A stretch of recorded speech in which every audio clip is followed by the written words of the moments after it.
Good morning and welcome to the Saturday Live Show. Here we are with you, live across the airwaves, 10 a.m.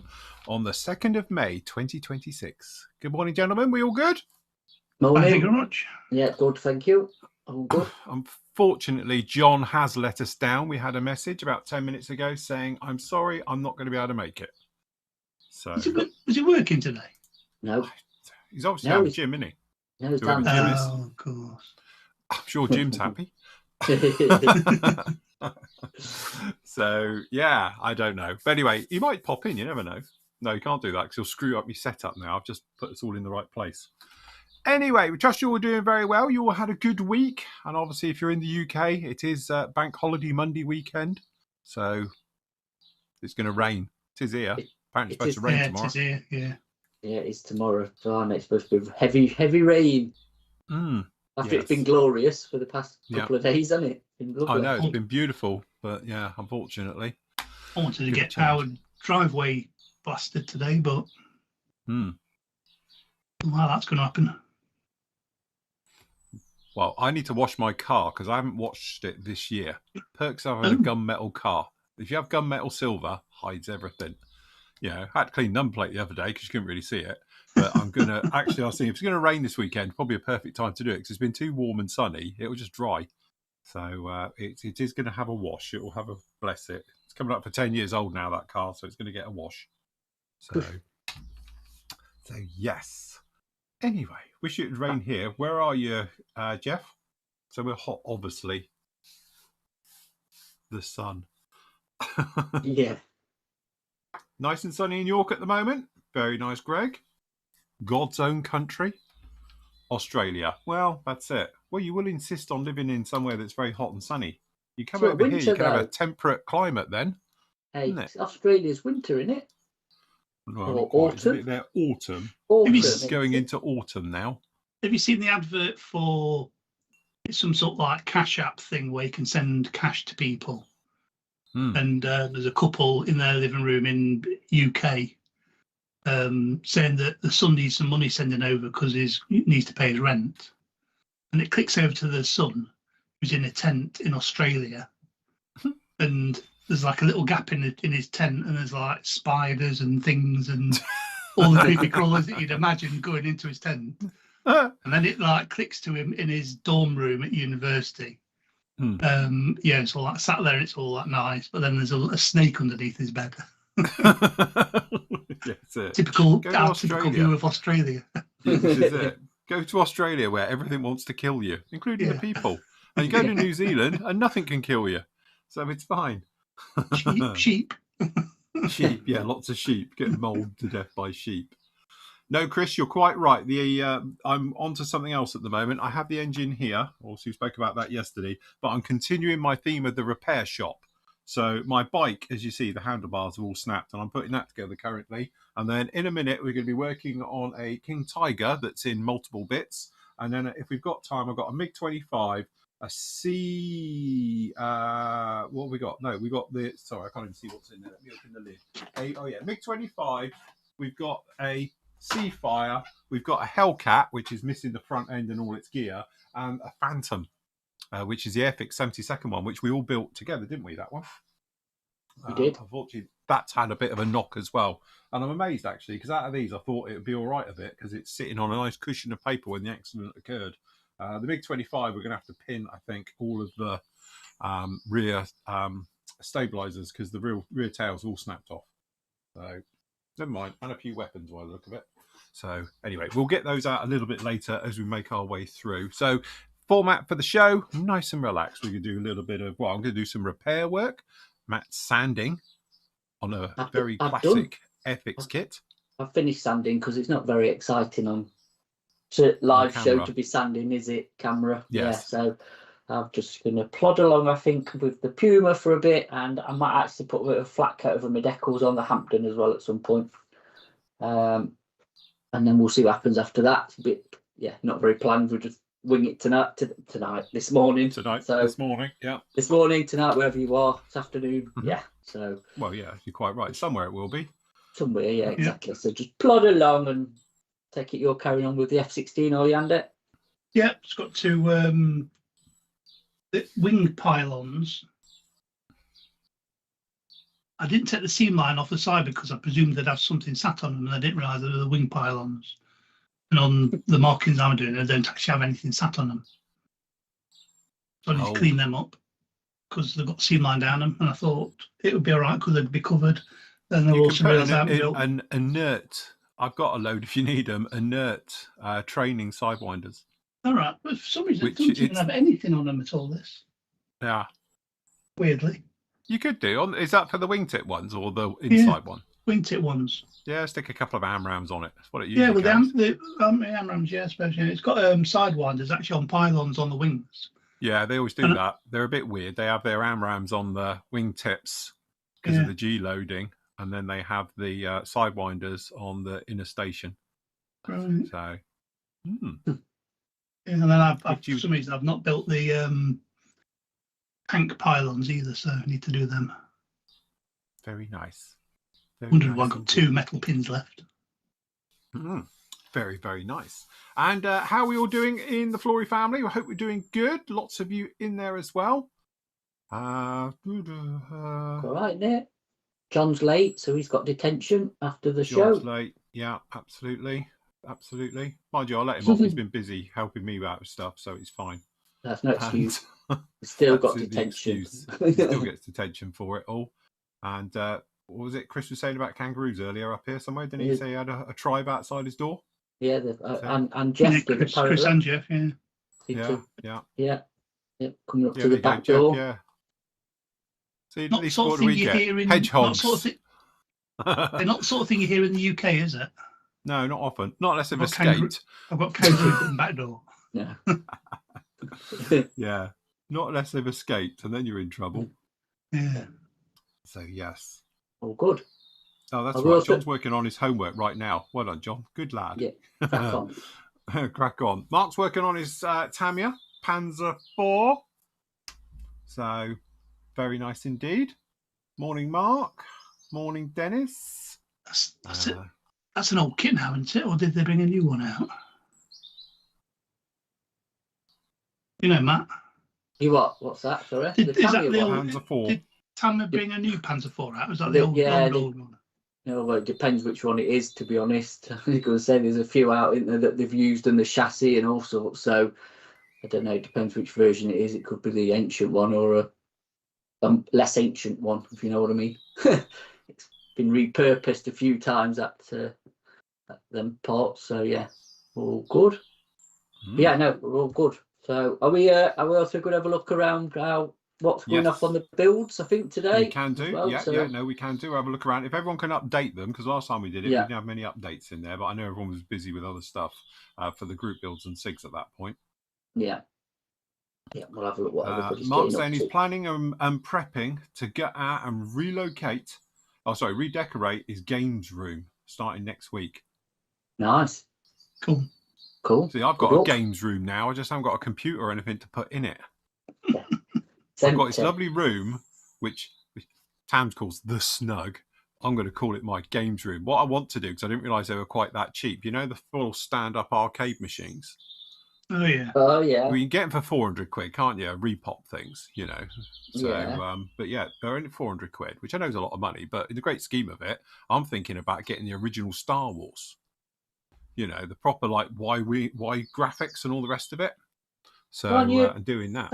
Can't you just get the actual box, but get like a figure to get all the games on it? Oh yeah, so you can do that. You do like a multi one and all the rest of it. Yeah, you can do those, which have all the old classics in. But I was thinking about one of them. Darts board, I'm thinking. You know. And then I did see on Amazon, because I'm sad, they do now an outdoors pool table, which would be great out there now, because it's got the room. That would be cool. It's a permanent outdoors one. It's not got felt. It's got something else on it, like AstroTurf, mini AstroTurf or something for playing pool on. But I thought that's a good idea because I can have that outside. Mm-hmm. So, can you get that for Wednesday? For Wednesday, yes, that's it. So, those are the things anyway. But in other news, I'm currently working on this. So this is the very nice Tamiya Pengali, was it? I think. God, I can't even remember what it was now. Pengali. Ducati Bengali, which I did years and years ago, and with the help of Mr. Matt, who taught me how to do gloss work. This is the first thing I glossed, and I was happy with it in my entire life. And it must be over 10 years old now. Anyway, this one got broke as well. So we've got to do a little bit of work. I've already started on. I've put the rear back. This bit had come off, and I've put that on. The handlebars are a bit, they need to be sorted out and all the rest of it. And I've got all these bits here and up there to go on it to get this thing together. So I always displayed it one side on, one side off. So the clips have obviously given up on here. Something snapped on this. So we need to reattach this bit. So, but we can get this down on here. And then I always had it then with the engine on the other side. And it was in a little display case, which is one of these nice ones. I can't see it. Sorry. There we go. It's one of these cases, a proper bike case for it. So luckily, all the bits stayed internal. So, but yeah, there's lots of things like this radiator mount is all snapped off in here. There's something definitely missing in here. So, yeah, anyway, we will have a look. But the biggest problem I've got, I built this 10 years ago. I have no idea how it goes together. Watch your video back. I was going to say, I'm going to have to watch the video back to see actually how this all goes, because I have no idea how this all fits and goes. So, see, that's the joy of doing a video build, isn't it? You can go back and watch it. I bet you've not filmed the bits that you need. Probably, or you've edited that bit. But all the headlights are all stoved in as well, and I don't quite know how that all goes. So, and obviously they're still in here as well, so I'm not sure I'm going to get them back in at the moment. So, yeah, never mind. It'll be all right. We'll get it together. The question is when you've rebuilt them all, are you going to put them back on top of the chest of drawers? But now I'm going to bolt them down. What, chest of drawers? Double-sided I'm going to attach the chest of drawers to the wall, which it does say on all these things you should do, isn't it? It does, yeah. You always get You always get that little strip of metal, and it says, but nobody ever does. So whoever does that, and like bookshelves, isn't it? IKEA bookshelves. Yeah, because you think they'll never fall over.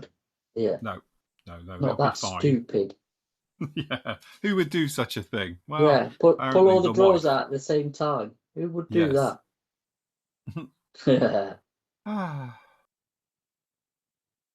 That's it. That's all right, Chris. I'll pop over and I'll do your 1-to-1 scale Ducati. It's basically the same thing. I'm sure it's fine.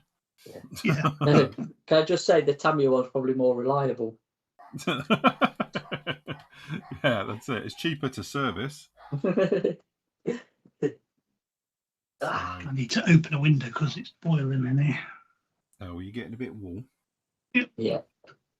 Right, how is this all going to go in? I think the bike handle. Oh, well, that's really torn it now. My handlebars have come off. Oh, somebody's dog going up the lane behind us. Shut that rat up. So, yeah, actually, I don't know how quite going to get all of this in here. It's going to be a bit fun. At this point, it'd be like, right. Very nice. Yeah, Leighton, I do like the Tamiya bikes are absolutely fantastic. And I have got down there, I won't get it out because I've buried it at the moment, but I have got the review coming as well of another CBR Fireblade. It's another one done by Magic Factory. They're really nice kits as well because they're slightly bigger. I'm getting the one I built done, covered in dust. But these are a great scale and a fantastic mojo builder. They really are very, very nice. And because you haven't got to paint them, you can come up with all the funky stuff. It is a bit dusty, actually. But it's cool, isn't it? It is cool. So they're proper mojo builders, these things. So if you want one, big old 1/9 scale these are. But they're really, really nice. And obviously they're pre-painted parts for all of this. So, yeah, very, very nice indeed. So if you fancy one of them, I can highly recommend it. Cheating. Especially if you've got sausage fingers. Because obviously, from a scale point of view, they're a bit easier to work on. So, they ain't bad at all. But, how are we going to get all this together? I'm like, what's this bit? I can't even remember what this bit is. Does that go under in here somehow? I think this went under in here. See, that's got clips on it. And obviously it clipped to something. Have you not got the instructions anymore? You've binned them? I don't know. Probably, but I'd have to go and find them. I might have to put that on the back burner. I have no idea how that goes together. So anyway, that's grab the panther for the minute, because I think I do know how to get that together. That's going to be easier. Not the panther, the king tiger. So here's the king tiger. To be honest, I've already done a couple of bits. So we've got bits on this one as well. So this is, if you remember, the big one. A couple of these there. This is all come adrift in here. I can't even remember how we had a lot of it. So there's going to be another one that's can't remember how it goes back together. Yeah, probably. This one, luckily, I've attached it to the base, so it didn't go too far, which is quite nice. So this was, for people who can remember back in the day, was the huge, big king tiger that we did. And we did loads of little bits and pieces on this one. And the big difference was we did the old, made our own Zimmerit coating for it with filler. You did, didn't you? So I hand zimmerated all of this. And we did it in a winter camo. And we went right the way through with this one. And I used the old saw blade technique for this. So literally you just have your wet putty and you smear it across, and then you just take your saw blade, and then every sort of scale foot you just go up and down and then across, and go up and down, across, up and down with the saw blade to put it in. And we went round everything on this one. Yeah, so it was actually quite a fun little project, apart from it took forever because obviously it's fully internal details and all the rest of it in here. So yeah, it's got all the bits in here and all the rest of it. What, you haven't seen this one? Tim, you need to go off and see this one. This one's good. And then obviously we've got the floor parts, but this used to fit to the turret originally. So this bit here fitted under here and goes in here somehow, which we'll have to look at. And was part of it. So we had the actual ring under the turret. And then I displayed it in 3, like so, like under here. So we used to have it down, and then I used to have the turret over here, so, or wherever we did it. So you could have it literally all showing and dancing, or you could then, it will fold up and go back together somehow. If I remember rightly, we managed to do it back in the day. But yeah. So we've just got a few little weapons and stores and things to get on with this one. So I think we'll start with that bit. Oh, and we got the top bit as well, which does fit on here, if I remember correctly. But at the time, it was a big thing about, like, how do you display it? Because technically, if you build it, you're not going to see anything. And most of the work, obviously, is inside. I don't know how many years ago this was now. Probably it wasn't a few. I'm not going to say it was last week, because it was a few years ago now we did it. But I remember you buying that. Wanted it. Would it have been? It was in that school. Did it? Yeah. Model show. It was in school. We went for the breakfast and they got Yorkshire puddings in the morning. Huddersfield. Oh, it's got to be up your way then. Yeah. Was it Huddersfield? That was Huddersfield. The old Huddersfield show. Yeah, it was, yeah. Huddersfield. Yeah. The things you remember, then I can't remember what I had for breakfast yesterday. Didn't we do a show in Keighley once? Yeah. Was it in a school? It's only because Keighley was on the TV last night. I was watching something. Yeah. Actually, it might have been that one, to be honest with you. But Huddersfield wasn't in school, was it, after a while? It was in the Huddersfield one was in that sports centre, wasn't it? Yeah, it might have been that one, actually. I think Keighley show's still going. I think they're still doing it.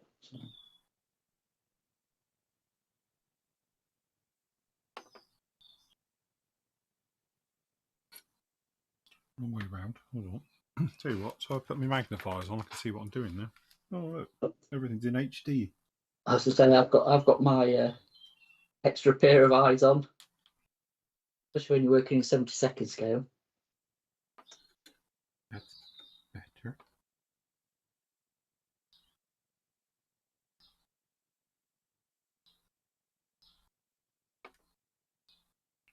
Yeah, the Keithley show was in a school though, wasn't it? If I remember rightly. Yeah, that might be the one you got that from. Yeah. Ah, there you go. Remember the old oh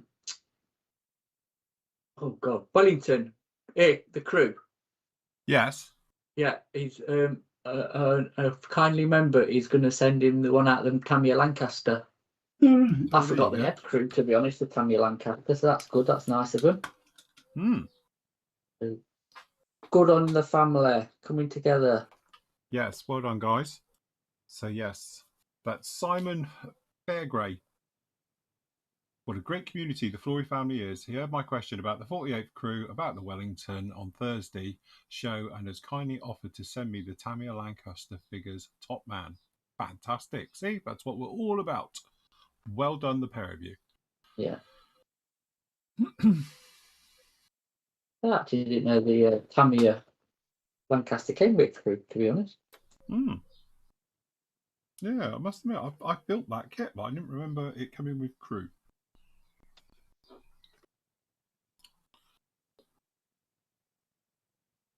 Right, I've got a bit of photo etch here. Where's that from? That must be from the rear, if I remember rightly. That little tiny bit is going to come in here. It's going to be the rear bulkheads. So I've had lots of questions about me using ultraviolet glue this last week. It was here.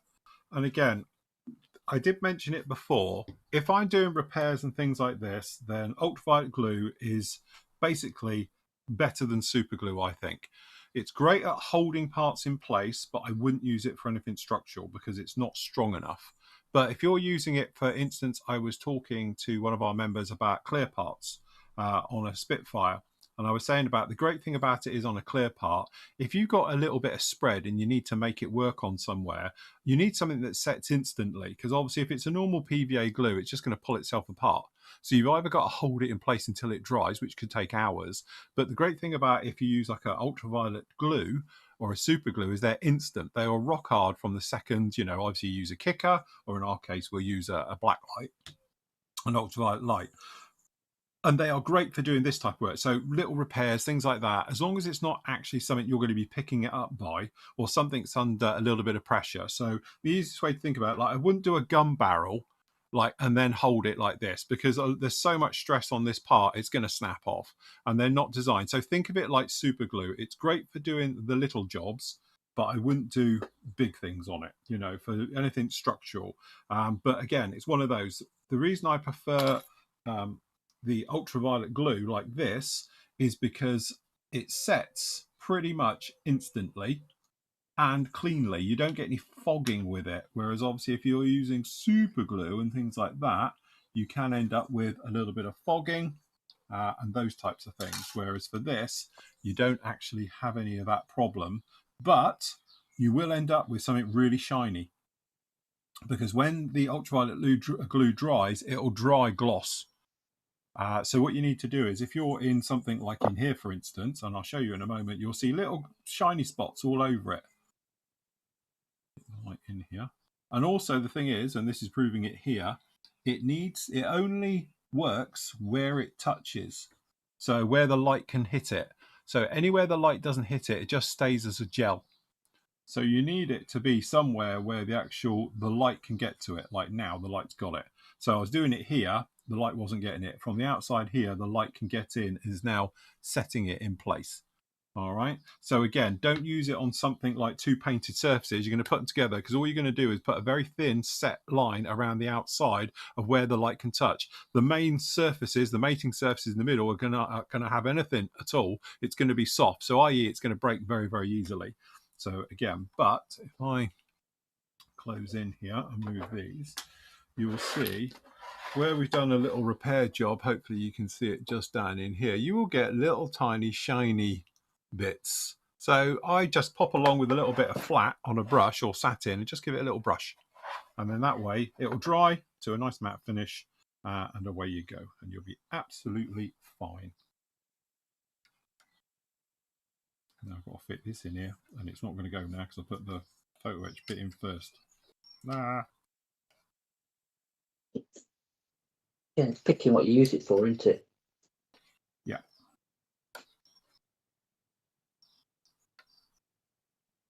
No, that's the wrong way up. But again, that shows it. It's just come off because it's quite brittle. So you can't see it. But it's quite brittle, so you can break it off and go again. So try that again. Let's put this in here. Always the case on cabinet. Yes.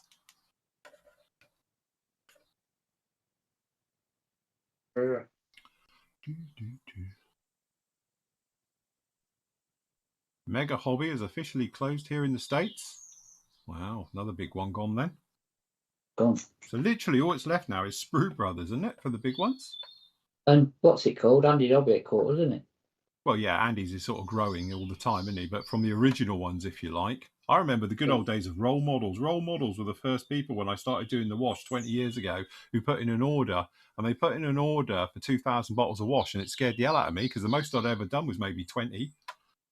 So the bit they turned around and said, right, we'll have 2,000 bottles, please. And I was like, what? Hey, I might need a bit of time on that. Yeah. So that's where we had to up our production. Right.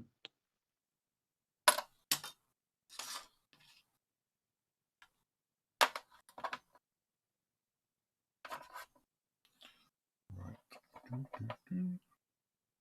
little bit of this there. A little bit of this there.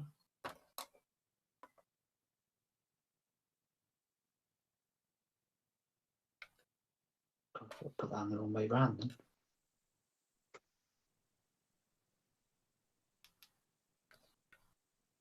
Double check that. Yeah, that's fine.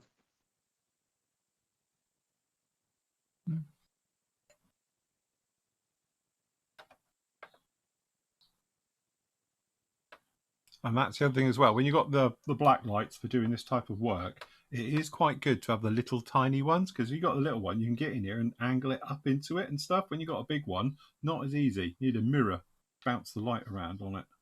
There we go, that's in there.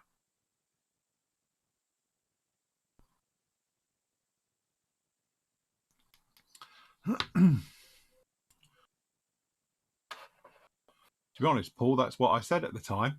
2,000 bottles, you're having a laugh? Jesus, I think the most I ever made up was literally, honestly, about 50 was the biggest production we'd done until that point. So it's going to take me like 6 months to make that amount. Got there in the end. Hmm. How long did it actually take to do it?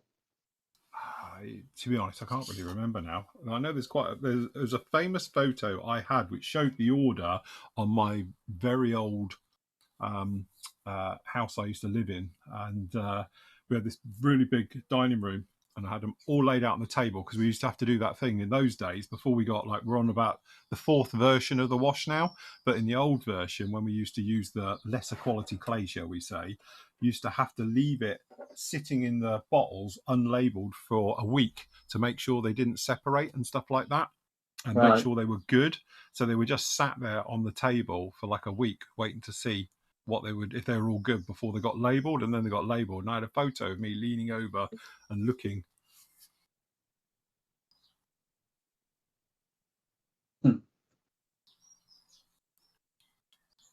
To be honest with you, Jeff, I've got to speak to them because I don't know. There's been obviously a breakdown in communication between them and some of their customers, and then their customers have come to me, and I've supplied them with the wash direct, and obviously quite quickly and all the rest of it. Whereas the said other company, which I won't mention because obviously we are on YouTube as well, has been telling their customers that they've got an order in with us, and they haven't. So I don't know if they're just trying to buy some time or what they're doing or what's happening with them and all the rest of it. So I'm going to have to reach out to them and find out what's going on. So for the moment, I have removed them from our stockist list, because otherwise I get people saying about blah, blah, blah, trying to buy your wash and I can't. So I have removed them off of our listing for the moment until we can find out exactly what's going on a bit better. So watch this space.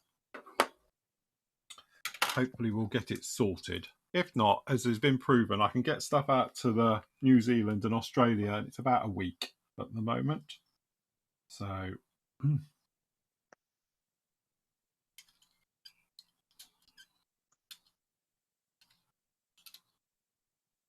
right. So this is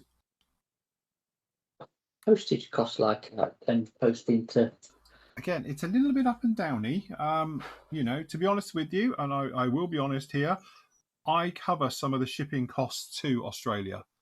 It actually costs more than, a couple of bottles of wash costs about, I don't know what it is now, but it's got to be like 15 quid. And I think we charge 12 because I know I lose on every postage order going out to the colonies. But, again, it's one of those things. It's helping everybody out at the end of the day. And that's what I'm trying to do. So, but yeah. To be honest, the postage cost, as Matt knows, went up in the beginning of the month, didn't it? Beginning of last month, weren't it?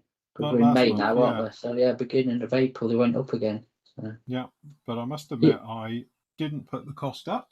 I kept it the same. So I've taken another hit. People say, "Oh, you're making all this money." I wish. If only. Yeah.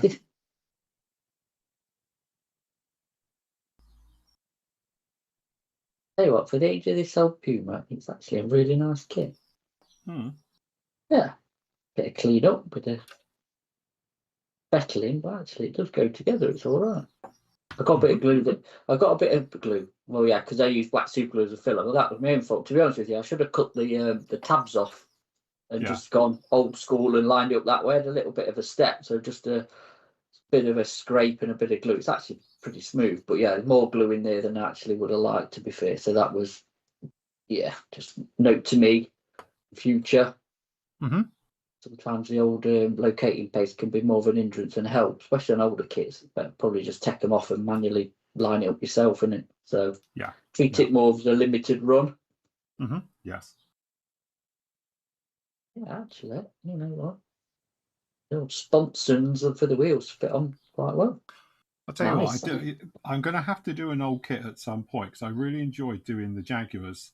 When I did the Jaguar, it was like the old Italeri 72nd one and then comparing it to how I built my original one 25 years ago to how I do it now, the difference in fillers that you use and the different products and various things. So, yeah, it's actually quite an eye-opener to take a kit that you've done exactly the one you did before and then do it again.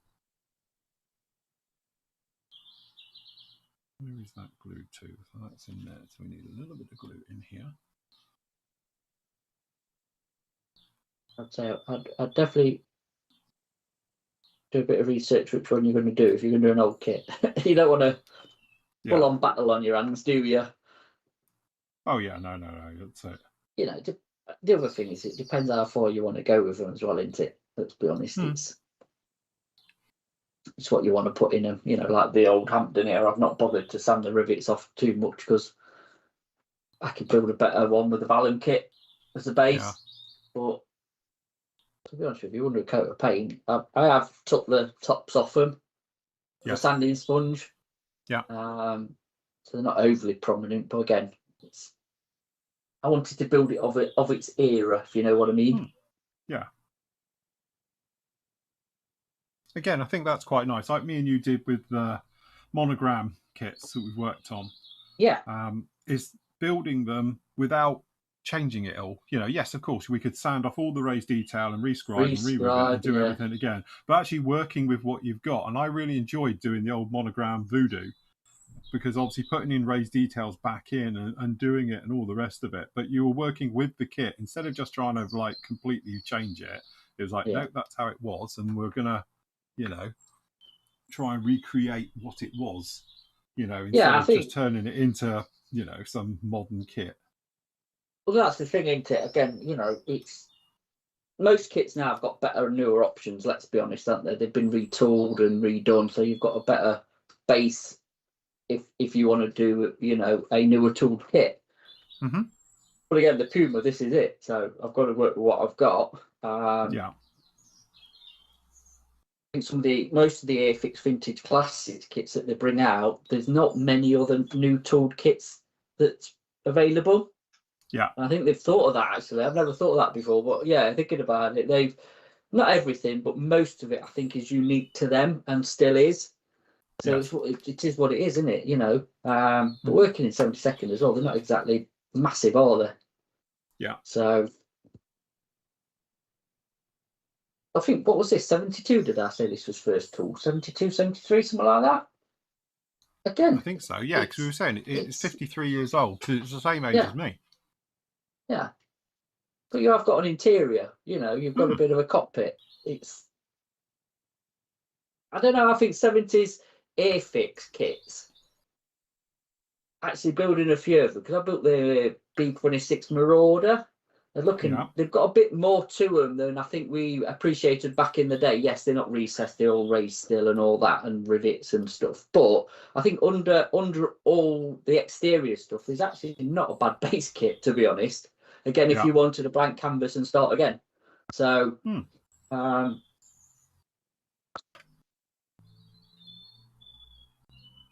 they're a bit of fun, aren't they? They no stress building, as I call it now. You know, and it's quite nice to like do a bit of rescribing and bit of filling, proper filling and sanding as well. If you've got to do it, keeps your eye in with keeping your skills up to date, isn't it? Not to just lose them because everything fits perfect with modern kits, pretty much. You know what I mean? So there's a bit of modelling involved, if you want to call it that, without actually going down the Mach 2 route and having to fully redo it. Have you seen their 111s out, Phil? Yes, I did actually. Yeah. I think that might be coming. You've got to review it, haven't we? Got to get a review sampling. We'll get one for a review. Yeah, we'll get one in. Have a look at that. Because I tell you what, there's a really nice Australian Air Force boxing. So do I have to bury it in the ground? Because that's what they did with all of theirs, didn't they? They buried all of their airframes. Yeah. Why?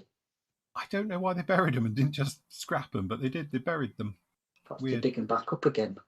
Yeah. I was going to say, 111's not a small aircraft to bury, is it? No, they buried them all. A bit weird, that one. Just to say, Carl says, morning, everyone. I'm listening whilst driving. Just stop for 5 minutes. Cheers, guys. No problem, Carl. Happy travels. Like a podcast this morning. Where are you off to, Carl, on a Saturday morning? Yeah, we do, Carl. We can't text now because he's driving. Yeah, right, that's it.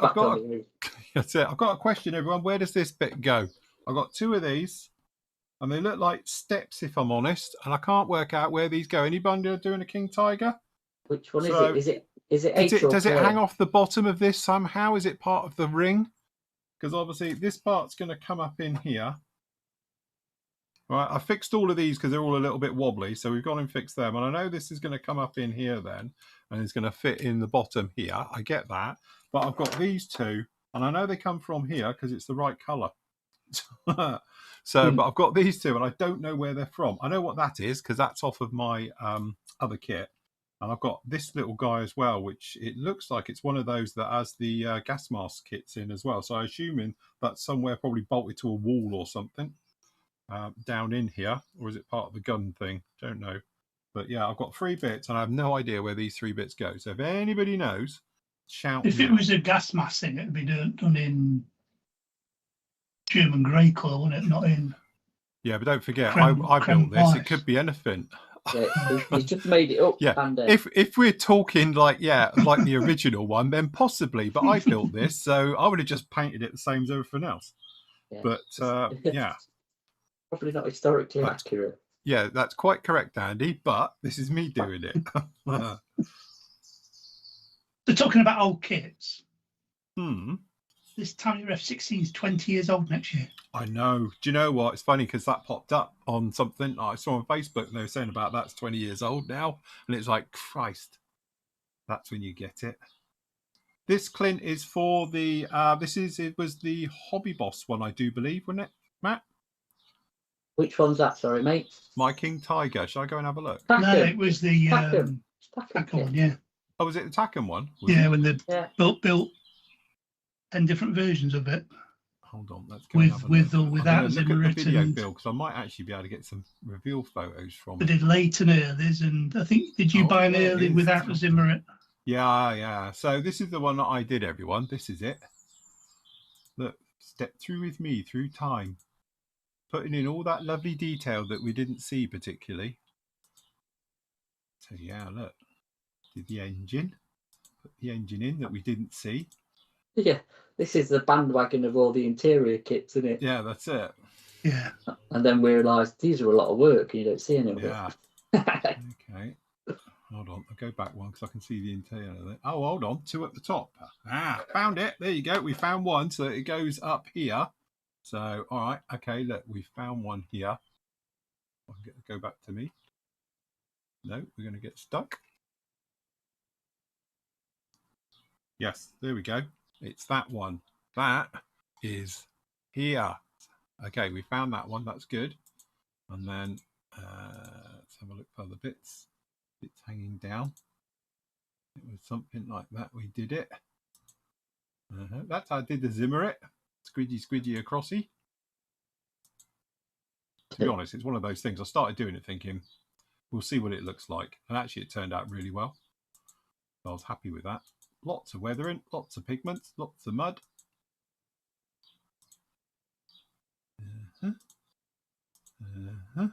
Cool. Painty. Dry brushy.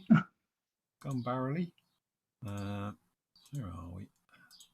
Come on, got me something here somewhere. Right, okay. So we did down in there. It's funny actually, you see that photo there? Right? It's quite yellowy, isn't it? And all the rest of it. And I'm not sure if it's just aged over time. But obviously when you look at the real thing now, it looks like it's weathered itself. It looks more authentic now than it did when it was first done. It's like it's weathered itself down after 10 years, whatever it is. So, Weird. yeah, a bit weird. Okay. Put it in the unit for ages, didn't I? Yeah, it was up with you, wasn't it? Yeah. Right, okay, so that's all of that. Okay, that's the turret.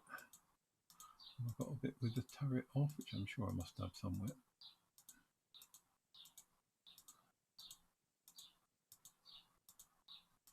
No, do you know what? I've got a photo of it like that. You bugger. I've got a picture of the... Can't see anything hanging down there. Like that. Don't know. Don't know. Got the handle bit. I forgot it's got all this photo etch in it as well. Ooh. Does anyone do a nice like 3D printed one now? Yeah, there's loads of blooming stuff for That's what I need. a tiger and that. I'll tell you what I was looking for, because I've lost one of the handles off my turret of my panther I was doing. Yeah. Hold on, I'll grab it in a minute and show you. Because let me grab it and put it on camera. Because somebody might be able to help me actually while we're on chat. And I thought, I'll have a look on Courts 3D and print some, because I've got to print them back, haven't I? And I can't find any, which is baffling me, to be honest. So, obviously with Courts 3D as well, if you're using the 3D sort of printing, the search engines are crap, aren't they, to be honest? You've got to be really precise. Oh, yeah. But if I'm on cam, these little lifting hooks, now I presume the lifting hooks to take the turrets off. Yeah, I can come to you actually. Yeah? There we go. Yeah. Yeah. Oh, Yeah. hold on. Why have we moved? I just set this up earlier. Hold on. Where are you? Oh, there you go. Yeah. So I lost one. I did actually glue it on, and I must have not put enough glue on, and it pinged off into oblivion somewhere. So, obviously at the time I didn't have the printer, because my original printer packed in, but now I've got another one. So I thought, there must be somebody who does like lifting hooks or whatever. So I put lifting hooks in, and there is Panzer lifting hooks, but I can't find any Panther ones. You know, these round ones. You can find everything else pretty much. You can even 3D print a turret. So Yeah. But Oh, they you are just make lifting. one They with a are, bit they of are wine. lifting. I was going to aren't they? say, can't you just bend something, bit of Yeah. No, I plastic know. I've just, I just thought, why the printers? Why not? Why not use a printer? I mean, I could cannibalize something off something else probably, but that's not the point. But you thought you'd have put lifting hooks in. I put Panther turret lifting hooks in. I was trying to be very precise. Yeah, and I'm sure I have seen these on said website I'm looking at. I'm sure of it, but I can't find them. So, but yeah, they're definitely turret lifting hooks, aren't they? Yes, they are. Yeah, there's no fancy name for them that I need to put in my search engine that anybody knows of. No. They're called something You else. put turret lifting eyes. That's a good point. No, I didn't. To be fair, I could. Yeah, yeah, they're more of a hoop, aren't they? Yeah, they're more of a hoop than a hook. I'll give you that. Yeah.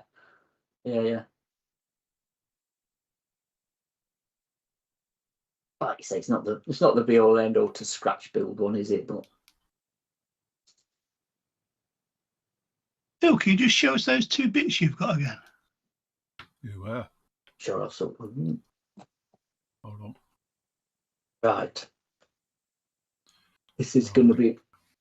This is going to be more of a. To be honest, I was looking. test. There is no glue points on them at all. They look like they're a folded item. There's no glue marks on them. So I assume they are a clip-in fit because they've got this bit at the top here. And I assume they clip, and these are foldy because there's no glue marks on them anywhere. So I'm trying to see if there's a glue mark of how they attach. But to be honest, they look, don't they, like steps? They look like fold-down steps. I didn't know if there was something to do with the turret. And that's what I was going to I'm click looking at the onto the instructions. turret somewhere. Are they a single piece or are they multi-piece? Yeah, they look like they were single piece because they're too clean and too nice for me to have built them. But yeah, if I'd made them, they wouldn't definitely be square. But yeah, they are literally like this. So I assume they're going to, because they're white and this colour, they must be from the interior because the external's more dirty. So there's no way they're from anywhere on the outside.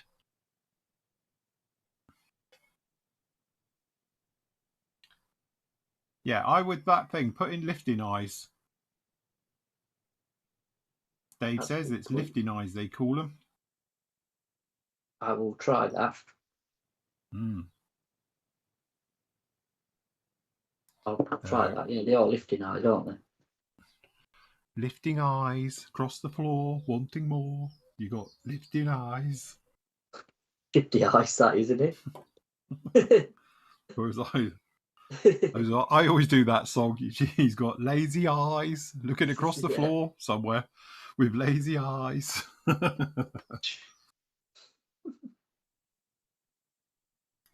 Don't know. Did you like the old Scotch advert I sent you last night? I'll tell you what, that was a blast from the past. That was, yeah. Yeah. Oh, look. That's where they are, is it? There you go. Somebody sorted it. See, someone gets a brownie point. Who was that? Clint. Well done. Clint has found them. This is where they are from. Where are we, Web? They are the lifting eye. Off of the periscope bits. Oh, that explains why they fell off, because there's no glue on them. Okay, so that means that is in here then. How come there's no glue on it?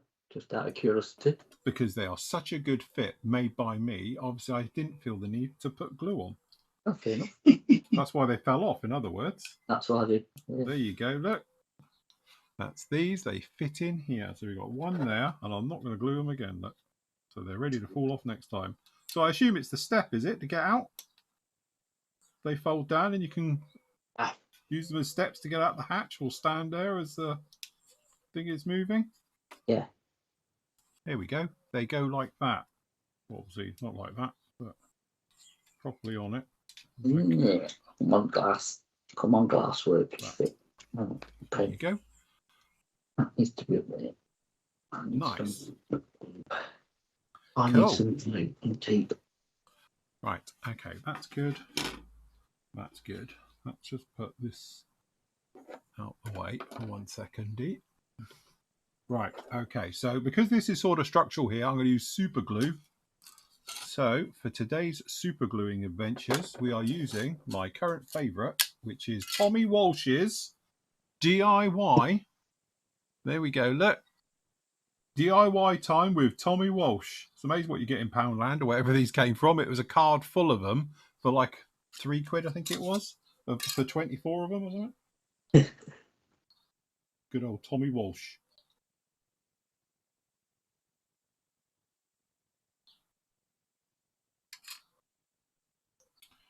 Okay. So, don't fail me, Tommy.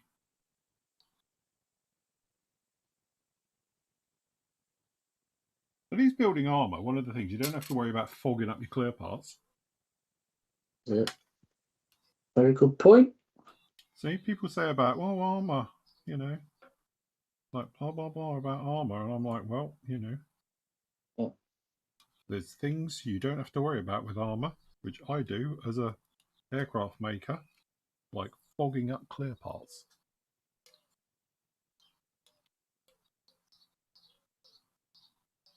Clear parts in general. Pain in the backside, aren't they? Yep. Especially if they don't fit. Yep.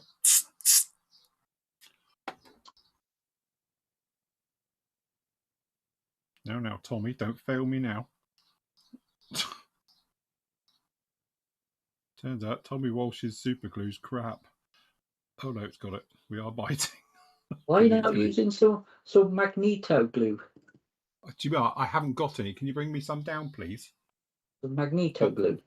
Yes, I need some magnet. Some specialist magnet glue. Do you know what? These tweezers, I forget I've got them. You know these rubber endy things that you stick. Yeah. They are good. When I remember to use them, they're brilliant. Mm-hmm.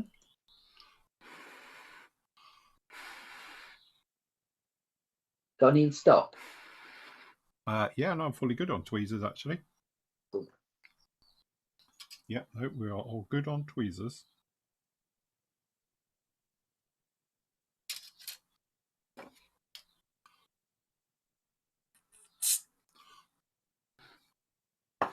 Just so everybody knows, well, we've had a restock of little razor saws, the 0, 4s and 6s that we're out of stock on.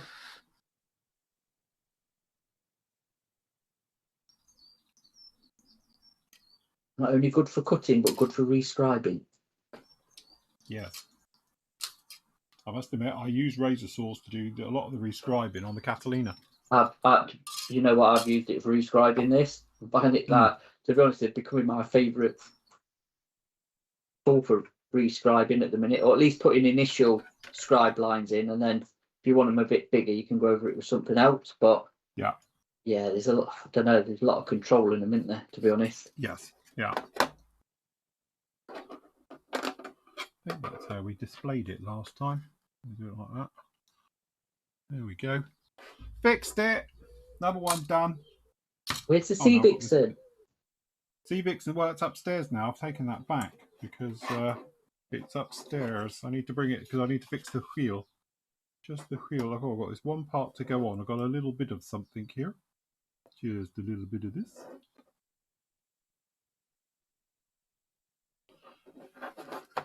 A bit of that. And we're going to need a little bit of this just here.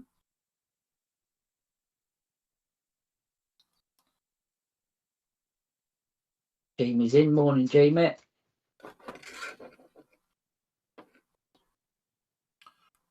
Mm-hmm.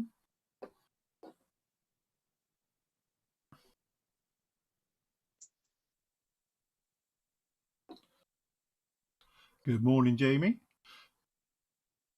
How's life in the sunny place? Sunny. And are you going up, you know, flying along and then take a shotgun with you or a blunderbuss? Like, you know, stop the pigeon.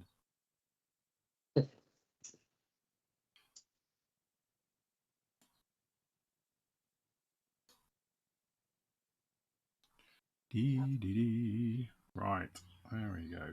That should do it. That's good. Right, there we go. One fixed. King Tigers Oh, sorry, wrong thing. What do we want? We want me. 'Tis done. So there we go. We're all back together with those bits in as well now. So that's nice. And then obviously this guy as well. We've put the things back in under here. That's all looking very nice as well. And then, whoops, oh God, no, it's broke again. Oh no, glue's failed. Okay, the glue's failed. No, it's all right. We're all in one bit still. So yes, this is all right. It says my stuff's failed underneath it. Patrick, this is the same stuff from the I'm gonna go with that one. last week's show, was it, or whenever we did it? It's how many got smashed? 20, was it? Something? Yeah, something like that. So yeah, he's got his work cut out for him, Patrick, to get them repaired. I'm gonna have it like that. Let's go over here. Actually, if I put it back a little bit, I wonder if we can display it more like that. That's how I think we'll display it. So that one's done. So I'll use some white tack just to hold all this in place, I think.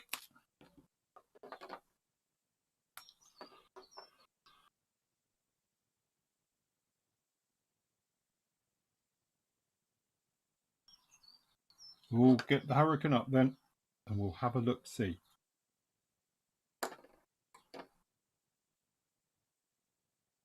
He had a bit of problems with that hurricane with primer failing on him, didn't you, Jamie?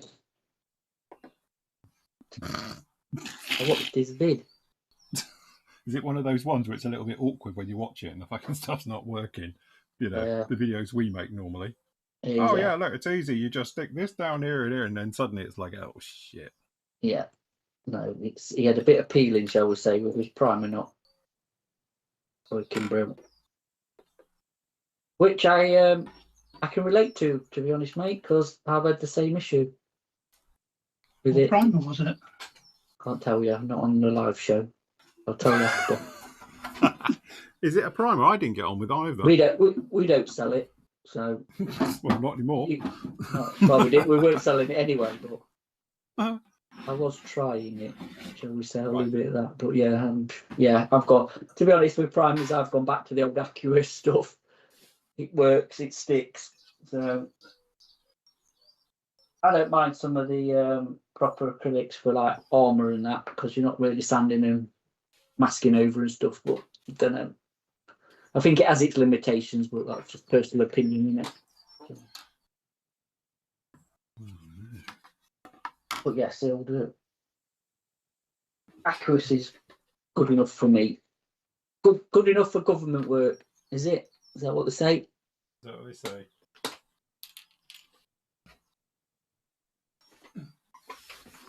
If it was government, it would cost the most you could find and be absolutely junk if it's government led. Yeah, well, so like 100 quid for a bolt. Yeah, and 3 people watching. Funnily enough, I had to go up to Tadcaster, right? And there's some roadworks on the way into Tadcaster when you come off the main drag thing. Anybody who's around there will know. Anyway, I don't know what they're doing. They must be laying pipes or something. But anyway, they had all the usual workmen here, and 1 working and 3 watching. Yeah. So I went into Tadcaster, do what I needed to do, and come back, and it was still the same 1 bloke working and the other 3 watching. I'm just like, oh god, I wonder if things take forever to do and just cost a fortune. Do you know what I mean? You're paying 4 people's wages for one of them to do it. Yeah. Yeah. Yeah. A lot of chin scratching and a lot of head scratching by the looks of it. You know, usual. Let's try and look busy, but we're not actually doing sod all. As I say, I used to have a relative of mine used to actually work for these companies who design and everything roadworks. You know, he's the person who decides where all the cones go and all stuff like that, and that's what they do. And like I said to him, like, why is it, and all these different questions. And actually, he did come up with some quite good answers. He was saying about, you know, because the money that they charge is absolutely horrendous for doing roadworks. But as he says, he pointed it out, it's like £1,000 a metre or something. Yeah. You know, just for a basic whatever it is. He says, but then by the time you work it out, all the bits and pieces on there, like the truck, the support crew, the safety equipment, all the things going in, that's why it all ramps up. He says, and he did say to me, we have something now called health and safety, which we didn't have in the 70s. That's what a lot of it is. But then people don't get killed like they used to in the 70s either.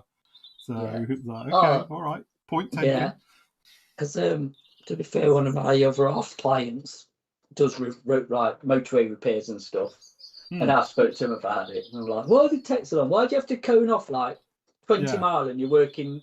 You know what I mean?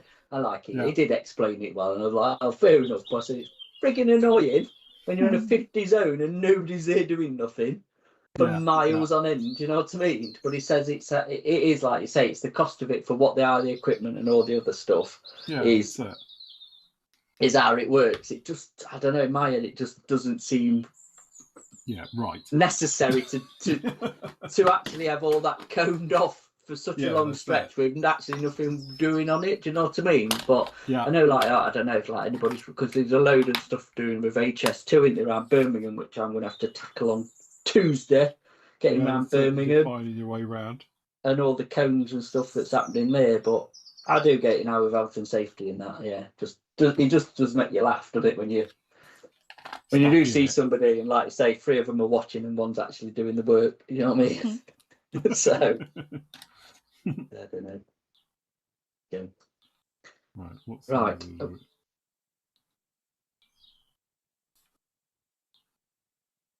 0.5. That's what we want. A 0.5 millimeter drill bit. It is. Look, retractable gear on the Puma. Look at that, moving parts. Yeah, you can put it in flight. Yeah. I don't think they've got a stand. This one, because it's the 80s boxing. Yeah. Because it's that boxing look, they don't give me a stand for it. So if you want a stand, you need to get a proper original. The original one, yeah. Yeah, because it does come with the stand. I think the 70s boxing of it, but mine is standless. It's a bit annoying, but yeah, you know, all mod cons here fix kits from the 70s. Retractable gear. You could fly it around your living room. Well, that's what we all did in those days. That was the good days. Yeah. Dropping off your little figures. Because I think the doors move as well, don't they? I think you can slide the doors on the on its mechanism. I think. Yeah. Yeah, you can on the runners. It'll slide backwards and forwards. So yeah, I never built one of these as a kid. Did you? I did. Yes, I did. I made a complete pig's ear of it, if I remember rightly. I painted over all the clear parts. What, on purpose or just? Yeah, well, I screwed it all up and fogged them all up, so I just painted them black. Oh, right, okay. Blacked out windows. Blacked out windows, yeah. So I must admit, helicopters weren't my thing, so.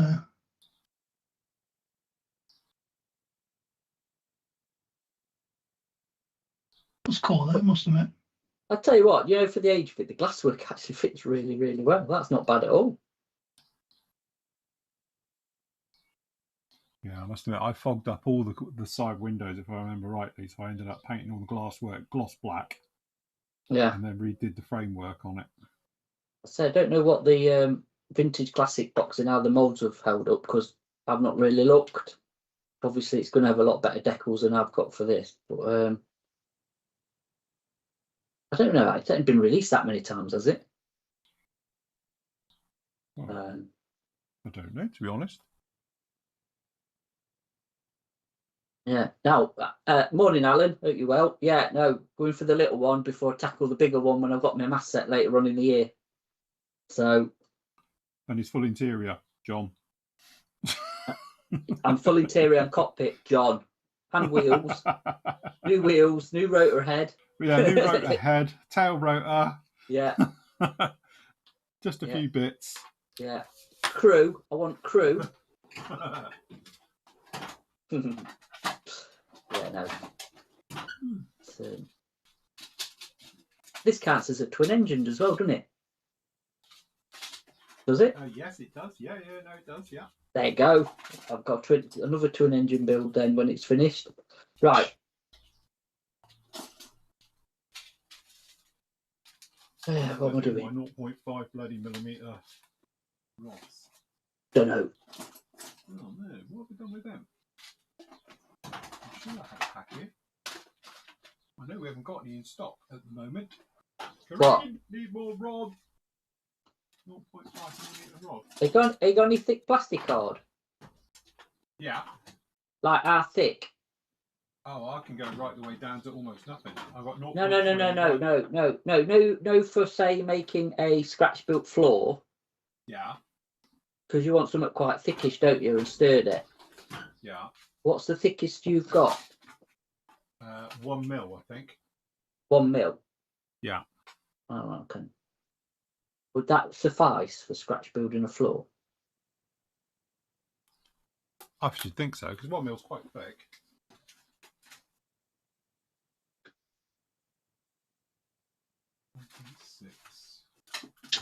Ah, no, the smallest I've got is 1.6 mil. Oh, I need 0.5. Oh. Oh, no. I have to make the holes a little bit bigger. Scratch build something. I was only for pinning the gear in that, because last week I was using 1 mil. Yeah. But for this, we need to go a little bit smaller. So I've got some old Albion Alloys stuff here. I think we're going to have to push our luck. It might be a bit too big, I think. With my feed dispenser. There we go. Feed dispenser, that's what I need. Let me see how this goes. See if this will work first. So this is 0.4, which is a little bit small. Jamie's been talked to the wife. Yeah. Yeah, we were talking about your primer issues on your Hurricane build. Yeah.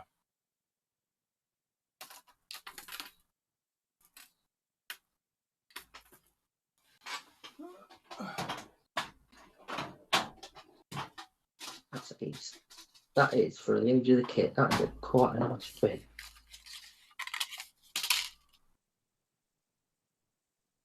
Play parts could probably do with a bit of a polish, but you know, can't have everything in life, can you? That all fits. I've actually got an upgrade set for this. Me and John's got one. All right. I don't know what it comes. Do you know? I don't even know what mine comes with. I say I've got another one. I've got the vintage classic boxing. So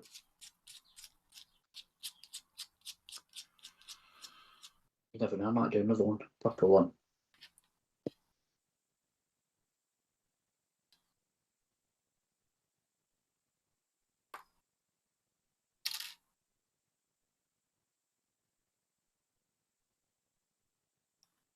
Right. I think I might have to leave that to dry for a bit, but yeah, coming along. Nice. Nicely. Yeah. Yeah, let them play parts dry for us. Start pushing my luck. Anybody wondering, there's me filler of choice on VMS Black Flexi. Yeah, can you bring me some of that down, please, on Tuesday? Do you want thin or thick? Is the probably the thick. You know me. I think the thin's better. All right, I have the thin. And it's not that thin. Does that make sense? Mm-hmm. I could bring you one of each, really. We've got them in stock, so yeah. Well, what I'll do is I'll speak to you before and say, what do you want? So, right, okay. Or send me a list. I've got the thing coming as well for review. Some bits that came in on the Annance order for review to bring. Yeah. So, yeah, that should be keep you busy. So, little Armour 262 and the Seamew. Yeah, Pingu. It's like an emu. Yeah, the little Seamew kit. Be interesting. Nice little sword offering. Right, we'll show you something while I think about it. God, I tell you what, it's getting warm here today. Yeah, it is here. Feel the thing coming through me open window. Right, remember the old vac form kit? Hold on, coming to you. Yeah. Remember the windows? Yes. So I decided to actually give them a polish I'll give that one a polish, and I think it needs a clear coat, to be honest. You could probably do a bit of gauzy on it or something. Don't look particularly clear. No, but I've not finished it yet. I've got, like I say, I've got some new clear resin. I think this might work better. This stuff that I got, but I've not tried it yet. So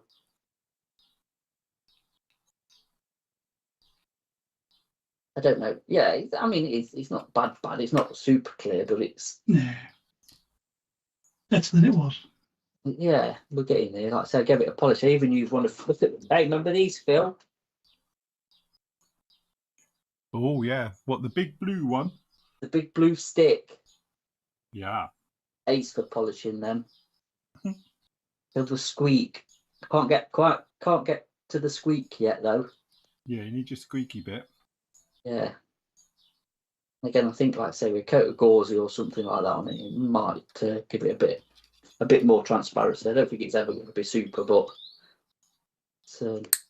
it's not too bad. And now I'm marking the wings out for rescribing. Very nice. Yeah, I'll give it a bit of a rescribe, but just got to figure out how to do them windows. But I think I know what I'm doing now, so that shouldn't be too much of a problem, I think.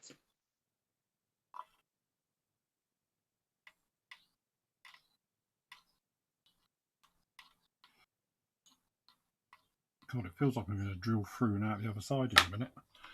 Yeah, there's one from called Rose here. Look, Royal Navy one. Very much like what's it called? De Havilland Devon. That's what this is. Oh, sorry, I'm thinking of your seaman. Sorry, yeah, I was going to say only because of the cockpit up there. Yeah, no, it is. Cold Rose. So, Jamie knows Cold Rose well. Yeah, I bet he might have been in one of them. Might have done. Might have done. If he was born in the 1920s. Yeah, I was going to say. he's knocking on a bit, isn't he? You never know.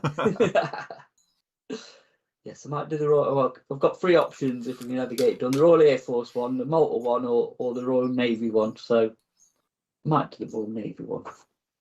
You know, we'll see.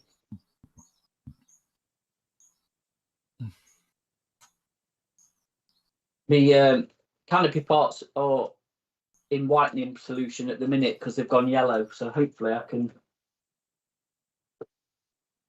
bring them back to some sort of clarity, or else I've got vac form some, which yeah, scares me to death if I'm honest. So fair enough. Anyway, no one type anything in chat so I can read Jamie's out. So Jamie says, and someone does it straight away.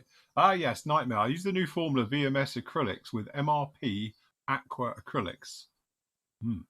I didn't clean the model first. Oh, does anybody actually do that anymore? Is that no, not really. No. I do like the caveat bit you've put in there, just as a bit of a disclaimer. I didn't clean the model, mate. Seriously, that's not you. Yeah, I'm telling you, I don't think it's you. Yeah, anyway, Jamie, we've all had a go and we all didn't like it. Just admit it. Just go on, say it. It's not very good. Not the only thing is, actually, Jamie, while you're on, before you said you didn't clean it. Did you actually scuff it up? Did you give it a key, or did you key it?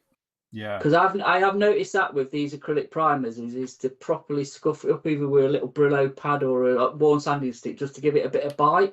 Because I find again they need something just to grip. Do you know what I mean? A bit of texture to grip too, more than a Black and Decker with 80 grit on it. Yeah, probably, mate. Yeah, 24 grit like paper, yeah, Black and Decker, and you'll be fine. Yeah, and I think, like I said, the drying times as well can be, depending on which one it is. I know you're an ammo boy and stuff, but the AK does say 24 hours on it, and I don't think the VMS has actually got a time scale on it for when it's properly cured.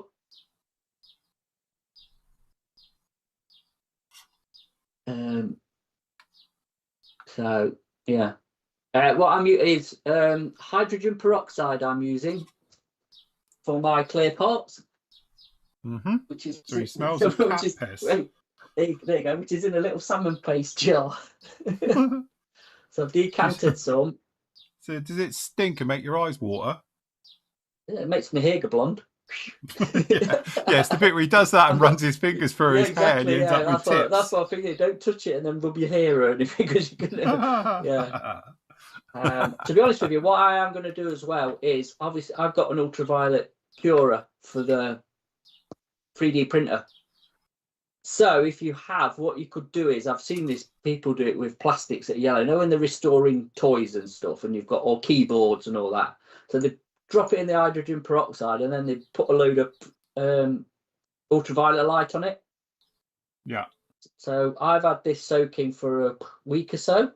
In fact, I don't even know what it's like in there. Let's have a look. I'm gonna get so I can get the lid off it. And this was properly yellow, by the way. I'll tell you how yellow it was as well. So I will get the other before I spill that. I think I've got right. So that's how yellow. Can you see that on camera? All right. Yeah. Hold on. Hold on. I've got the camera there you on go. you. 1 sec. Let me just get this in.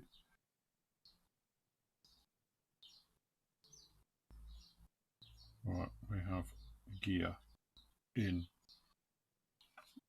So what is that, Matt? Right, What do you mean? What is what? This here was the side windows for the Devon stuff, yeah. And obviously all the clear vac form's gone yellow over over age. You know what I mean?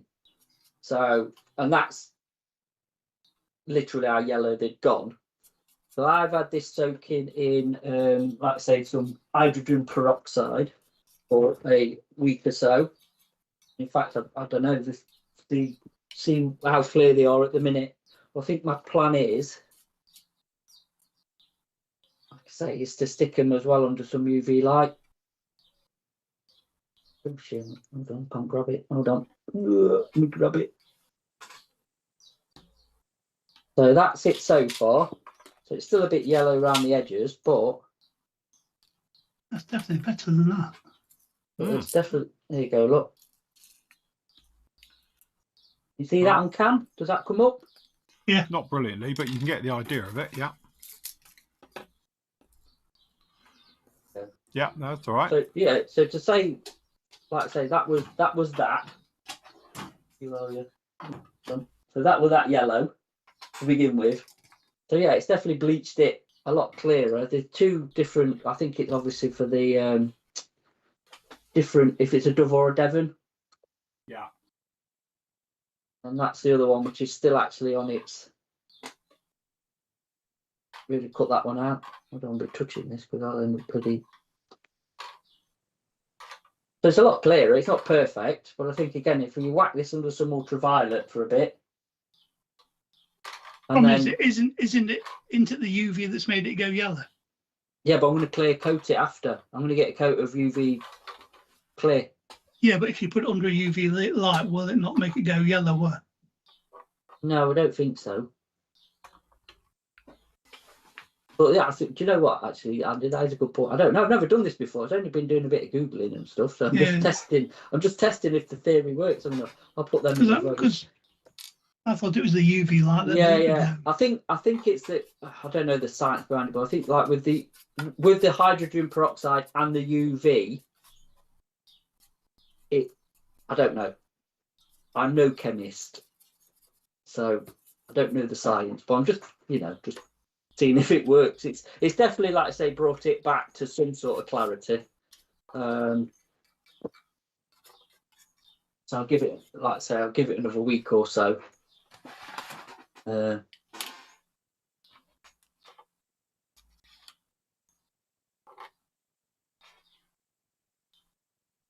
See what happens with it.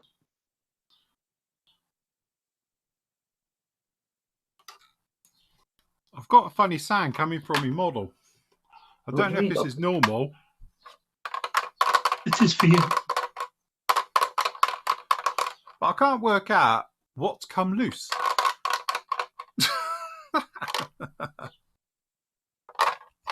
Something's in there, but I can't work out what it is. So, yeah. Don't know. Anyway, another one repaired. So we've just done Where are we? So we have just done our little Phantom. This is the Airfix one that famously had the short shot, so I had to rebuild this tail. We can't even tell which side it was now, but mine came with a short shot. Looked like I'd been eaten. It was across it like that. Typical Airfix. So I had to redo it. Everybody else's was fine apart from mine. Anyway, we've done it. She's all done, back together. So I've pinned all the gear, and I've obviously pinned the weapon station over here as well. The rest of it's all okay, apart from I have lost a front slat somewhere, which I can't quite find in my box, which it must be in my box, but my box consists of this. This is how, when it fell over, it was in this. So it bits of it everywhere. So it's a bit like a lucky dip at the moment. Oh, look what I've just found in there. An original Pro Modelers card. Oh my god. God. So yes. Anyway, crikey, it's not even that. That's one of Hans's one. It's not even my card. It's one of Hans's from back in the day. Bloody hell. Colorado. He doesn't even live there anymore. He's in Hawaii. Hawaii. Right. Where are we? Yes, I've lost something. I'm going to have to do like a lucky dip and try and find it in there. When I get the other bits out, we'll look for it. So anyway, Phantom, somewhat done. All right, so we'll put that somewhere really safe for me to break later. And now we're working on this little lump, which is the fox bat. I put the weapons on. They were straightforward. They just pinged off. And apart from the funny little noise, obviously we've sheared off, which were horrible locating areas anyway. The tail planes consisted of a tiny pin, and that was it that held on the tail plane, so they were absolutely rubbish. So anyway, so we're going to drill and pin those ones, and then hopefully that'll put those in. Amazingly though, the gear's all right. I thought the gear might have gone because it's a little bit fragile, the gear, but yeah.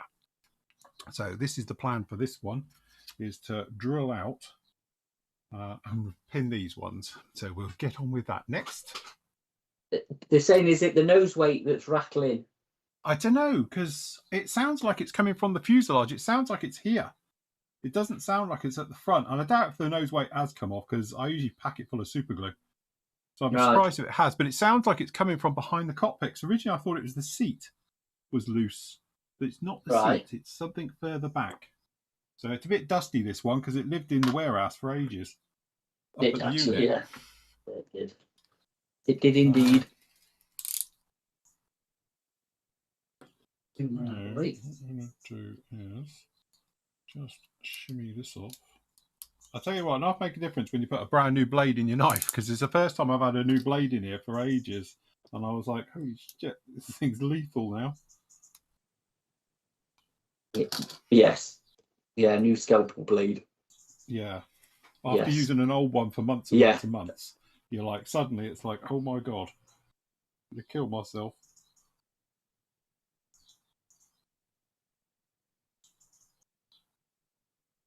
So if you're ever doing this where you need to drill and pin, my biggest piece of advice, just do it really slowly to start with. And then that way you won't suddenly break off or start going diagonals up and down. And then when you start going in, just keep rotating it along its axis, and you'll know if you're just going straight in, which is fine until you're doing something that's not. Tell you what, we're going to try and cut. Got super glue on this.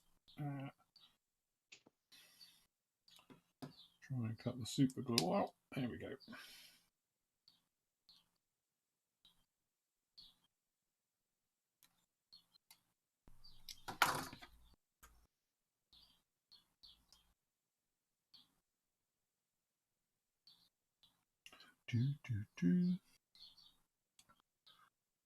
This is actually is the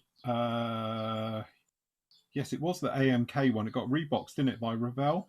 That's the ICM one. It's sorry, the ICM one. Yeah, this is the ICM MiG-25 that Revell reboxed. Yeah, good kit, innit? Yeah, John had a go at it, and he had a bit of trouble with his. The only thing is where the forward fuselage joins the main body. So what I'm doing is I'm doing this, and we're drilling, and then we do a couple of turns, and then we rotate it, and we're just making sure we're still square as we're going in. And once you get a little bit of a, you know, it starts going on its own, you can sort of just leave it to do its own bit. But just have a look, and you can just make sure you're still going in square at all times, and give it a good amount. I always give mine, probably, what's that in millimeters, at least 5 mil of depth. There's your hole. So you can got something meaty to pin to, rather than just having a little bit of pinnage. To be honest, you should have done this when I built the bloody thing in the first place. The problem you've got with all of these types of aircraft is that there's no meat in here because you've got the engines. Because you've got the engines, it doesn't allow them to be much room on this side going through your model. That's always going to be your little thing.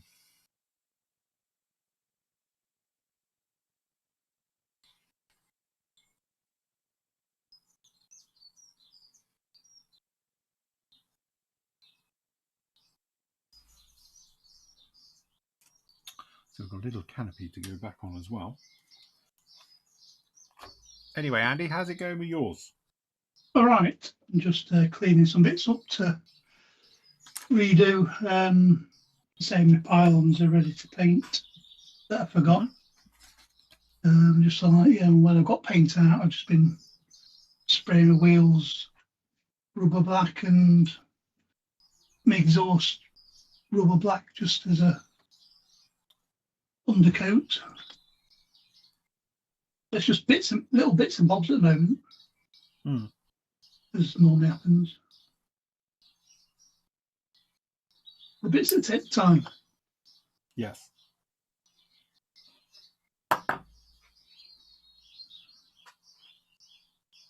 It doesn't help that it's 1,000 degrees in here at the moment. Is the heating on, Andy?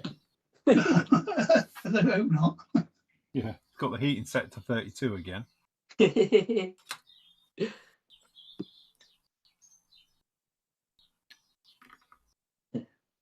I've got the window open, but crikey. I'm feeling it, to be honest, today. Here it tends to get it in the afternoon when the sun moves around and the sun's on this unit. Then it starts to cook in here. It starts to bake. I did go and get my little AC unit from the house. I brought it down here the other day because it was so freaking hot. Yeah. Thinking, I need to clear some space properly in here to set it up again like I had before. Got a ceiling fan in here, but I don't turn it on because everything will. All your bits will blow everywhere. Yeah.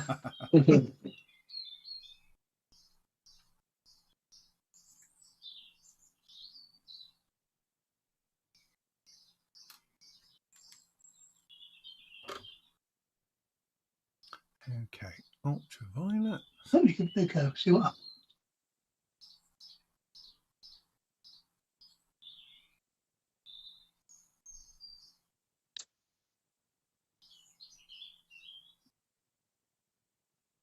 That's not too bad. Good.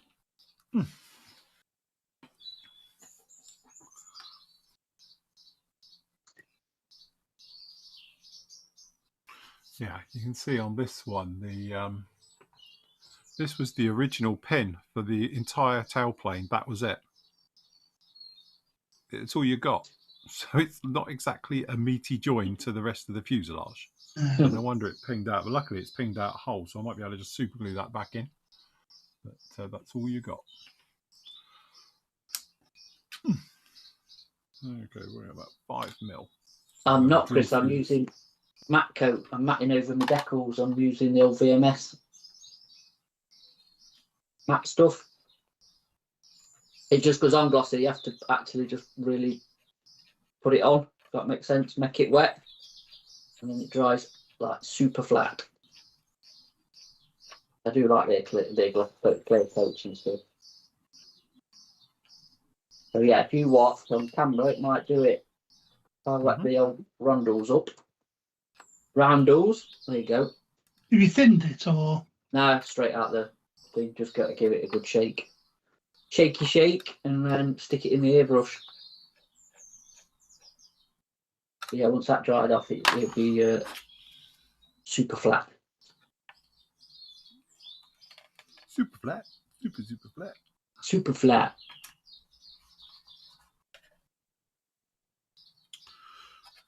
Right, so we have to do some very light cosmetic work to this to make this work.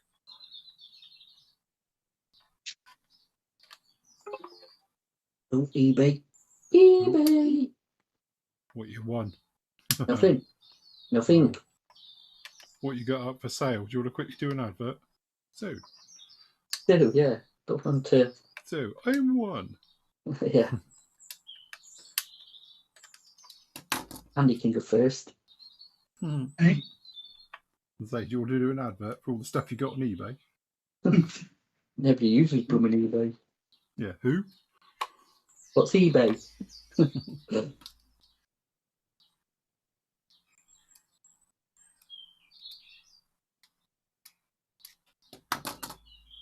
didn't say I was selling them, just said they're up there for. For people to peruse.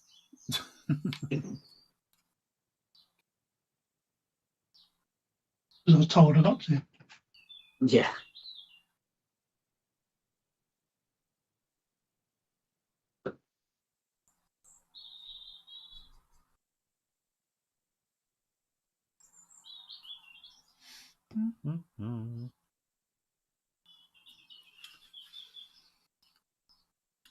Right, let's try and get this little guy in.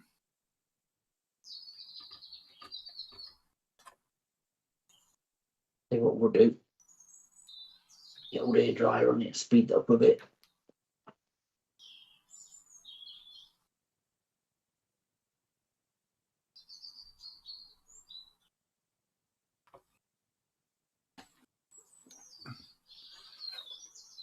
Is there any anhedral or dihedral on these bloody wing things? Can't remember.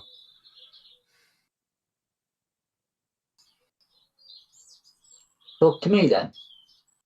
Yeah, or anyone really. Sorry, it's Sorry, just that I've got my anhedral or dryer on. dihedral. Oh, I Oh, don't know, that's I've it. got Well, my we can't dryer hear on. that No, through the power exactly of the that. internet. I can't hear you either. It's fine. I'm used to it.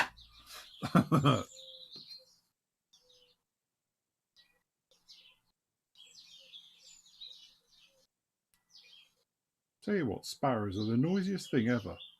Yeah. A load of them together and they're shouting their bloody heads off. They're a right old party out there today. Who's that? Sparrows in my garden. Oh, the birds. Proper mother's meeting it is. So, here we go. Look, with a flat coat. Actually, they've bedded in really nice with a flat coat. Hold on, give us 1 sec. I'm just setting the wing in place and I'll put the camera on you. Hold on. Okay. Oh, sorry, I keep doing that bloody one today. Looks very nice. Yeah, killed that back, killed off all the roundels. Because they blended in well as well, haven't So they? which one did you use, sorry, on that? That was the VMS matte coat. All right. I tell you what, their satin is very close to matte anyway. I like their satin. It's pretty flat. But yeah, their matte coat as well is really good. Actually, I like their varnishes. I think they're a really good product actually. I say high pressure, you've got to put it on heavy. Trust the process with the satin, the gloss and the matte, and once they've dried off, yeah, they're brilliant. Really good product actually, the BMS stuff. So can't recommend that enough. But yeah, it's bedded them in really, really nice. I'm impressed with that. Get this finished, I think.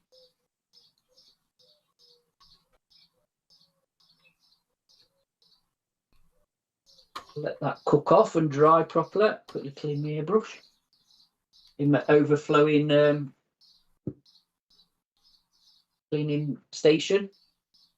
I thought it was getting heavy, and now I know why when you're looking at it. Because it's actually full up. It's got about 5 litres of water in it, I think.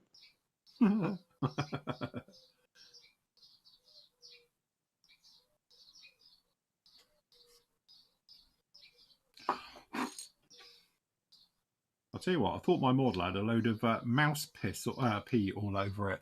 But what it is, actually, it's funny because under ultraviolet light, the shavings glow green. Right. The styrene shavings appear green. I thought I had dribbles all over it. I thought, oh God, is that from the unit? But if I put the ultraviolet light on it, you can see these little ultraviolet things all over it. But actually, it's the dust bits and from the, yeah. They're a bit weird, but it's all right. They come off. Right. There we go. Another one fixed. Ta-da! We have the ICM MiG-25. The problem I had with mine, well, I didn't, because I just did my usual thuggery way of putting it together, is that under here, just move the bits out of the way a sec. Let me just move super glue and stuff so we don't glue everything together. Is the forward fuselage is a join in here somewhere, if I remember rightly. Just back here. So I think people struggled with that seam underneath that tip of the fuel tank down in there. And I must admit, I didn't. But I know a lot of people did. They had a real nasty thing. So it's just this one back here, if I remember rightly. And people really fought with it to get it to go through. But I didn't. And I don't know why. But I'm pretty sure, when John had a go at this kit. And I think he gave up because of it.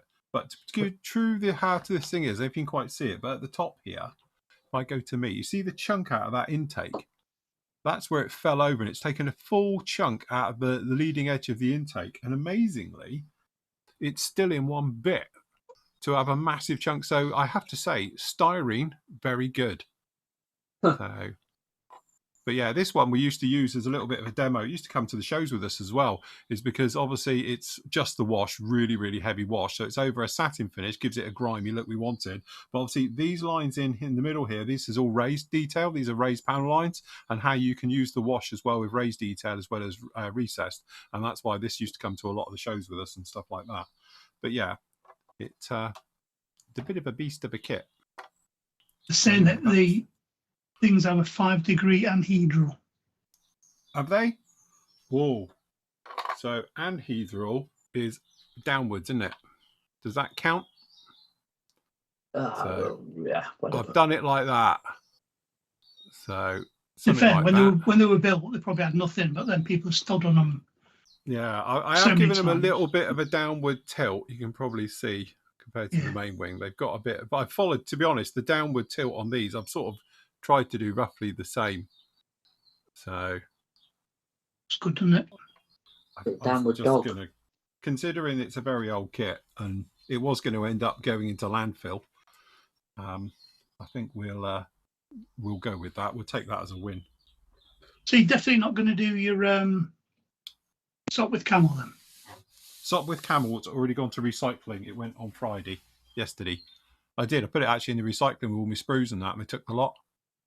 So it's gone. I kept the Gladiator though, so I redid the Gladiator and that, so he's all right. But the sock with camel, I just can't be bothered to rig it.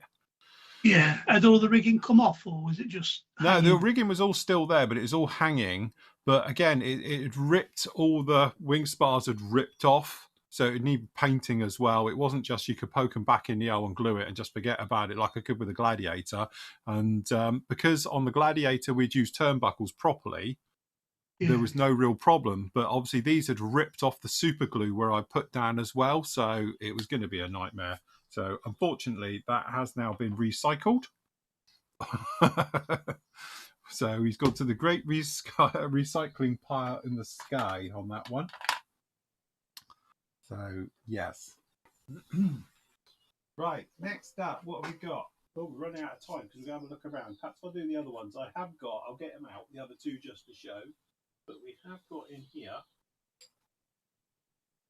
we've got the Hellcat, which has taken a bit of a beating. And a very old friend of the show. This one is the original Sea Fury, which is now 20-odd years old. This Seafire, sorry.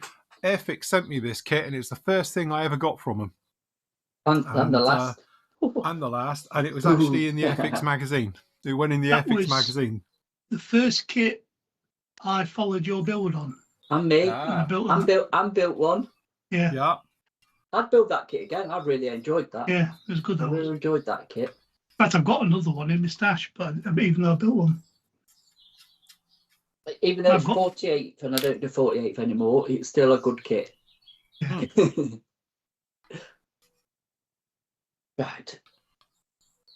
got So left to do. we've lost the prop pin completely sheared off. Because I can remember gears Phil sheared off.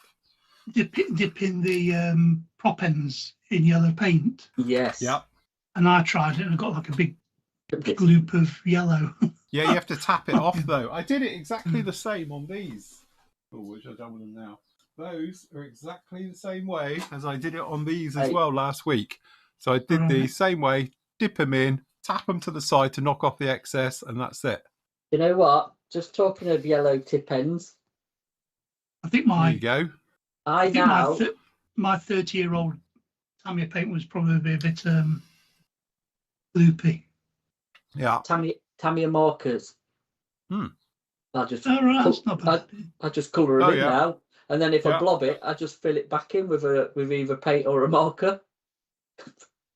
I'll tell you what, look at the difference. You think, right, this is obviously off a 48 scale Hellcat, and that's off a 48 scale Catalina. The difference in the size. Do we think that's because Monogram got there slightly small? I would have thought they would have been roughly the same size. But there you go. I don't know. I don't know. Now you've said that. Do you know what? You could be. I would have thought roughly they would have been roughly the same. They really, would be Hamilton. With the Hamilton, whatever they are they? I don't know, but just looking at the actual, I don't know what they call it, the gear bit on the front there as well. Ooh. It's a lot bigger on the Hellcat than it is on the Catalina. But I thought they had the same. Isn't it the double wasp engine?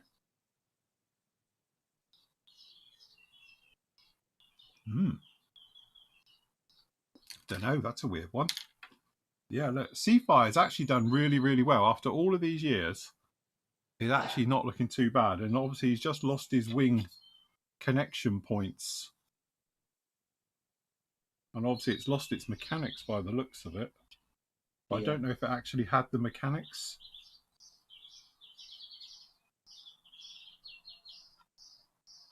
Yeah, it's obviously lost its actuators. I might have to try and dig them out of the lucky dip. See if they're in there. Did you have that folded up? What, the Seafire? Yeah. Oh. Yeah, Seafire's folded up. Can't you unfold it? So it looks like a proper aeroplane. What are you trying to say? Yeah, if I was to repaint it, I possibly could. Well, there you go. I might have to do some clean-up. Yeah, it'd be fine. Do that. And do me wingtips out. But I did mine folded as well. The problem is you got have a lot of room. It's nice. Oh, exactly. That's the thing, isn't it? Yeah, it's all right. But you've covered up all your cockpit and everything. The one bit people want to look at, you've got two bloody great slabs of wing like covering it. It's just, if it's to be fair with a Gannet folds nice because of how it does. So you're not really covering anything up. But yeah, I built my Arado seaplane unfolded because Matt said I'd do it unfolded. But the problem is it's this big. Massive then, yeah. That's whereas it'd be like that big if I did it folded. Yeah, but it just wouldn't look right, would it? To be fair with Arado, that wouldn't look bad folded because they kind of folds thing back, don't they? It's when they lift up and just cover everything, like all your cockpit and stuff. That, not personal choice in it, but not for me. Anyway, we're going to have a scoot round the old doofer before we wrap up and see people's just to answer Dennis says, how long do you guys take on a Saturday to work on your models when it's not showtime? I don't I tend to have the weekend off. I'll come back in here tonight, I would have thought, because leave the other half to watch what she wants on telly, and I'll come in here and do some, but I've got jobs to do today. Saturdays and Sundays for us is mainly DIYing. Yes, it has been of late for me. I'm lucky actually. I've got nothing to do at the moment till the electrician turns up again to put a big hole in my ceiling. So I'm not going to decorate until he's done that. We need to take all the grout out of the kitchen floor and relay some of the tiles. But when I say we, I mean my wife. While I watch and tell. Supervise. You see, he'll give constructive criticism. He's sat on a chair in the hallway watching. Yeah, exactly. Yeah, because I can't even get down on the floor to do it. So nowadays, I can't get back. Well, I can get on the floor. Not a problem. It's the getting back up a bit that's the hard bit.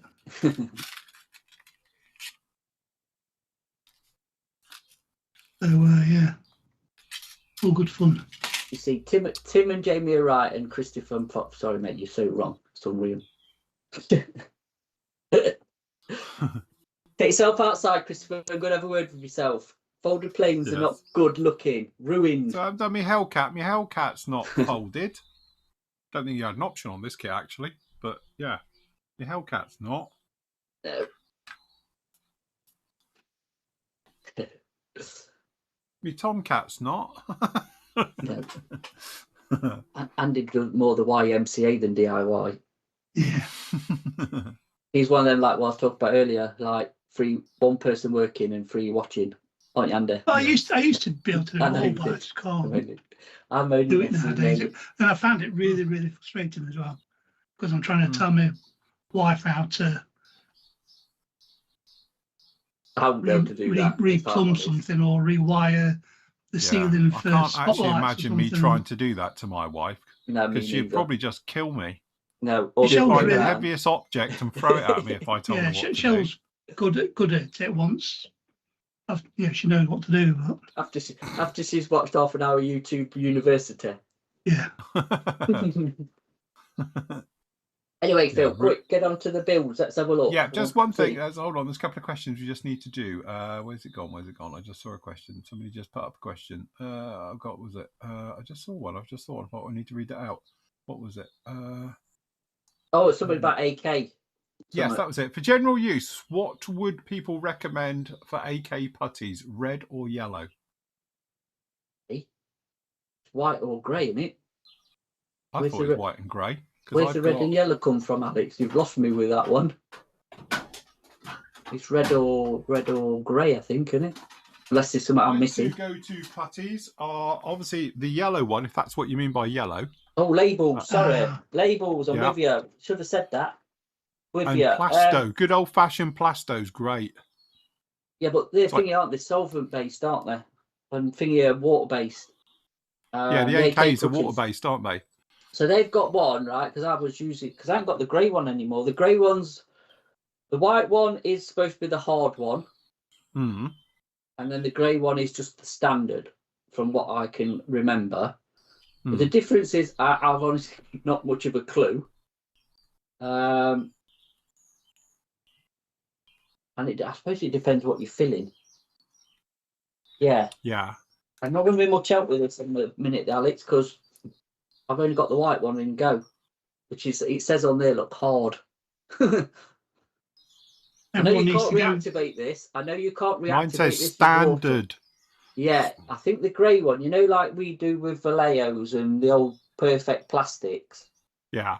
I think you can reactivate only in a certain time limit before it properly cures. You can clean it up with water. Yeah. Easier than this. You can do it with this, but it's a lot harder once this is properly cured. Mm-hmm. Yeah, I don't know. Perhaps it might be an idea to actually go on AK's YouTube channel or something and find out. Everyone needs to go out and buy that. Squadron. I don't think you get it anymore, can you? No, you can't, no, what you need is, what was the old one I used to use, that green stuff? Oh, God. Is that Squadron Green, wasn't it? Squadron, yeah, I've got an old Squadron. Was it Squadron Green, the original one? Yeah, I've got Squadron Grey. I don't know if it's gone off because I've got loads of. Ooh, it's not. Yeah, it's a bit soft underneath, but yeah, because they did change the colour to grey, didn't they? And then I think, I don't know. Can you still get Squadron, or are they gone? Yeah, gone. Oh, right. So that's a bit of an antique. To be honest with you, my go-to is like the old Vallejo. I like this stuff. Is it like corking? Yeah, the Vallejo stuff's good. Yeah, it's corking. It's proper good. Yeah. It's like corking. And then I've got the perfect plastic put as well in the tube. You remember that? But that is absolutely solid. The trouble with those is they just go off. The worst one was when they had it in those plastic ones. Yeah. You remember the plastic ones? They used to go off. In fact, I had a box of them and about 8 of them had gone off. Yeah. When I used to sell it back in the day. You know something as well? I'll tell you what the problem is with these squeezy things. They split. Yeah. So air gets in them. Mine have all split. That split, and I think that one has. So the air gets in it and just cures it, so it goes off. Yeah. So I think then somebody needs to reinvent things for putties. I have to say, Plasto is just like the Tamiya's original solvent-based putty. It's really good stuff. So if you want to do anything like with texturing, stuff like that as well, this is the stuff you want. Yeah. But Plasto's actually is proper old-fashioned solvent-based stuff. You can thin it with a bit of thinners, lacquer thinners, and all the rest of it. You can thin it with a little bit of Tamiya, and you could probably thin it with tool cleaner as well. And then that way you could use it as more of a liquid version to go round. And to be honest, it's really good, strong stuff. I don't know where my Plasto is. I had some Plasto, but yeah, it is. My perfect plastic putty has gone rock hard as well. It's actually solid. Yeah. So sort of. I sort of like take the top off. Mine's a brick. And squeeze it directly out the tube. To be honest with you, this is why I use super glue rather than putties. Yeah. I just it don't shrink. It doesn't give you ghost scenes later on. It's just a better filler, especially the black stuff anyway. And it's easy to sand and easy to scribe. I preferred the old tube that you used to get, the plastic. Yeah, but do you remember the old-fashioned plastic one, the big one? I had trouble because air gets in those when they are brand new. And I used to buy them in a box of whatever it is, 24. When I used to have my store originally, I had them in there. And you get older and they're rock hard. They'd all dried out. Yeah. So, they weren't brilliant. I preferred it when they moved over to the proper tubes, rather than those plastic squeezy bottles. I think the only good thing about the perfect, you can reactivate it, can't you? You can put water reactivates with water. So is, even though it's solid, you could sort of bring it back round. I think the best thing to do, with these, is to actually decant it into a tub. Yeah, put it into a tub. Just get rid of it, get rid of the tube, put it in a tub, air seal it, and then, just drop a bit of water in it to keep them activated. Yeah. Or reactivate it when you need it, because you can't do a lot with these, can you? And now I've just thought of that, I might do that myself with this. A little resealable tub and Chris, resealable tubs. Just a quick tip as well. I learned that these little glass jars I use, right? The thingies tops, your airbrush top fits perfectly. So you can make a little lid with it. I made this colour up for the engine when I was working on this thing, doing the engine. And I needed a yellow to do it. So I made this up, and I found out these tops for these ones, for the Fenger Bengers, fit perfectly to make a little lid for your paint. Who knew? What's that? The glass ones you're on about? The glass one. This is what size have I got? 10mm. You'll find that it's actually a really good fit. Yeah, for your Fenger Benger fits on the top. You know what? What lids have I got? I haven't got a Fenger Benger here. Mine's not. I wonder if me. Try one of the other ones on there. You might find it fits quite nicely on the top. Oh no, that one's too small. Too small. In chat, Christopher says that Squadron have reinstated the Squadron store.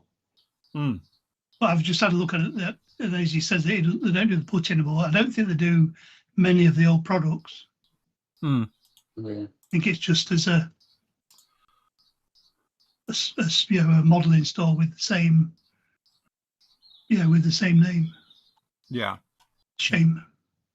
Cool. Right, just a quick announcement to the members, because it's getting a bit silly now. But when we are in the questions for the live show area in here, can you please put them in here? Right? Because I keep finding questions all over the place. And if they're in one place, makes it easier. Literally just click in reply and type your reply in here. Then we'll find them in the questions area. But if you just come in here, it confuses members as well, because then what happens is that if you just start a new topic and put it in, one, I don't see it, and secondly, everybody answers it. So I can't move it then because there's too many replies into it. So each time a show's completed, I then delete them all afterwards, because obviously we've answered them and we go through. But if you put them in, it's confusing for members, because then they'll answer you as well, and we turn into these big things. But I took out 4 of these this morning, and some of them were questions that I deleted already, and then somebody started a new topic from the Thursday show.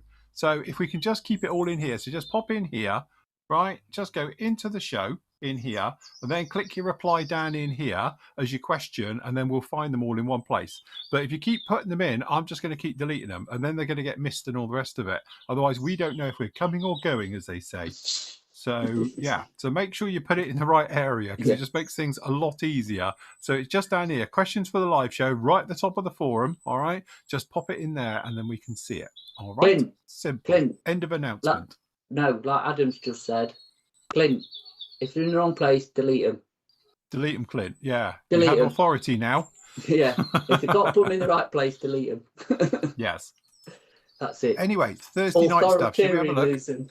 Yeah, gallery. Not gallery. Get to the build threads. Yeah, this is the build threads. That's it. Okay, so Aid's working on. I've asked them to change this. They haven't done it yet. The mods are going to change this, by the way, everybody. So it shouldn't jump to the bottom once they do it. But I don't know if they're on holiday or not. But I did speak to the mods yesterday about changing this. So it starts from the top each time of the page instead of the bottom. So hopefully it'll stop us running with the white area at the bottom. Anyway, special hobby, 72nd, Havoc. Very nice. We like special hobby. There it is. Nice recess details. Riveting in there with a bit of riveting. I'm following this with interest because I have one of these kits. So yeah, so this it should now start from the top, not the bottom when we get to it. That's the theory. Yeah. Very nice. A little bit of, I was going to say, you got a bit of a mismatch around here, but a bit of putty. Sanding, nice. scribing, beautiful. That's it. And then, ooh, look, paint. Cool. I'll tell you what, Matt, his chromate green's a bit better than yours. Yeah, but that's interior green. That's not chromate. Oh, interior chromate green he's put. No, there's different shades of it. Mine's like the XF4 chromate. Yours is more like yours is more like Kermit on the Puma. Bit of nose weight. Wow, that's getting I'm always wary about buying these scales because anybody who buys scales like that. Yeah, I've got other sidelines and hustles. Yeah, if they've got those little small Ziploc bags, snap bags, I would be a bit worried. So yeah, I'm just careful about buying scales that small. Can I just hold my hands up here and say we've actually got a set of them and the Ziploc bags. For our you feel dog. like you have to knock some talcum powder all round it just for effect. It's to weigh the dog food so we don't overfeed her. What, to the nearest 0.100th of a gram? Yeah, spot on. She's on a strict diet. You get policeman delivers your Amazon package for you. Yeah, your scales. Oh, hello. Have we been emptying out the old drain in the tank? Wow, like that's a good colour. That is. That's what you want. Wow, that's proper rust, isn't it? No, yeah, that's proper soup. That's a nice soup mix. You could bottle that and sell it. Yeah, weathering wash. Genuine rust wash. That's it. So, very nice indeed. Good job. We're looking forward to the special hobby Havoc. I think we need a special hobby group build. I'm with Nathan. Okay, so, oh look, we've got the Love Child helicopter. Ooh, there we go. So this is the, whose kit was it? Anyone remember? What is it? It was whose kit? What's the name of the thing? It's the 48 scale. It's the PZL. Oh, it's the is it Ask kit? Was it? Yeah, Ask kit. Answer, I think it was. Or Ask or Answer kit. Yeah, something like that. I can't remember what it's called. Yeah. It's like a love child between a Puma and a MI2. Yeah, it is. That's fighting him, isn't it? They go together. Yeah. Well done, Stuart. You'll be all right. Keep going. Keep the faith. Looking Keep pulling on. Yeah, looking forward to that. Oh, look, Westland Sea King. Okay, so we saw this one, I think, on Thursday night, wasn't it? It's got decals on it. No, he's not as far forward as you, Matt. You just need to decal yours. He'll still finish it before me. I might bring it down for you to decal for me while I'm with you. Oh, thanks. That's lovely. Give you something to do. Thanks. Very nice. Coming together very, very nicely. I've still got my jungly down here, which I'd like to do in the tiger stripes. Oh yeah, Need a asset for that. you do. Okay, Anson. He's handsome, isn't he? Oh, Stuart as well. Have we got any more on that, or is that just the same as last time we saw it? I think that's the same, isn't it? Yeah, just people talking on that. ME262. We got any more on that? People. Oh, there we go. Coming together. Ooh. I don't think we've seen that build, have we? No, I think we're a new one in here. Kenny, when did you start that? A month ago. Ooh.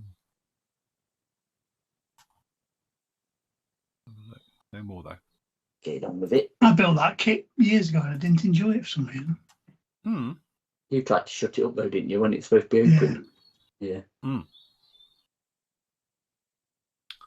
There we go. This is Owen. Very nice. PR or photo reconnaissance Mozzie. The little one. No. Coming on, isn't it? Very nice. Very cool. I think we're up to date then. Is it okay, the gallery? I think we just got the 3, isn't it? Let me check the gallery. Where are we? Let's go Thursday nights and into the gallery. Oh, 4. We've got an extra one. Who's that? Oh, look, it's the OV10. Wow. Well done, Peter. Look at that. That's a classic from the past. So this was the 72nd Hasegawa one, wasn't it? So yeah, which is old. Yeah. It's an old kit. Yeah, it's nice, doesn't it? That looks Quite nice, well, actually, isn't it? a scheme like that with the white wing. Yeah, good job, that. Good job. Very nice indeed. Good job. That's not straightforward. That was a, bit of a handful, but turned out lovely. Very nice. Yeah, that's actually nice quite one. cool, that. I like those markings as well. Yeah. Yeah, they're good. Yeah. I do like the shorter nose version to go the early one, the A. Yeah.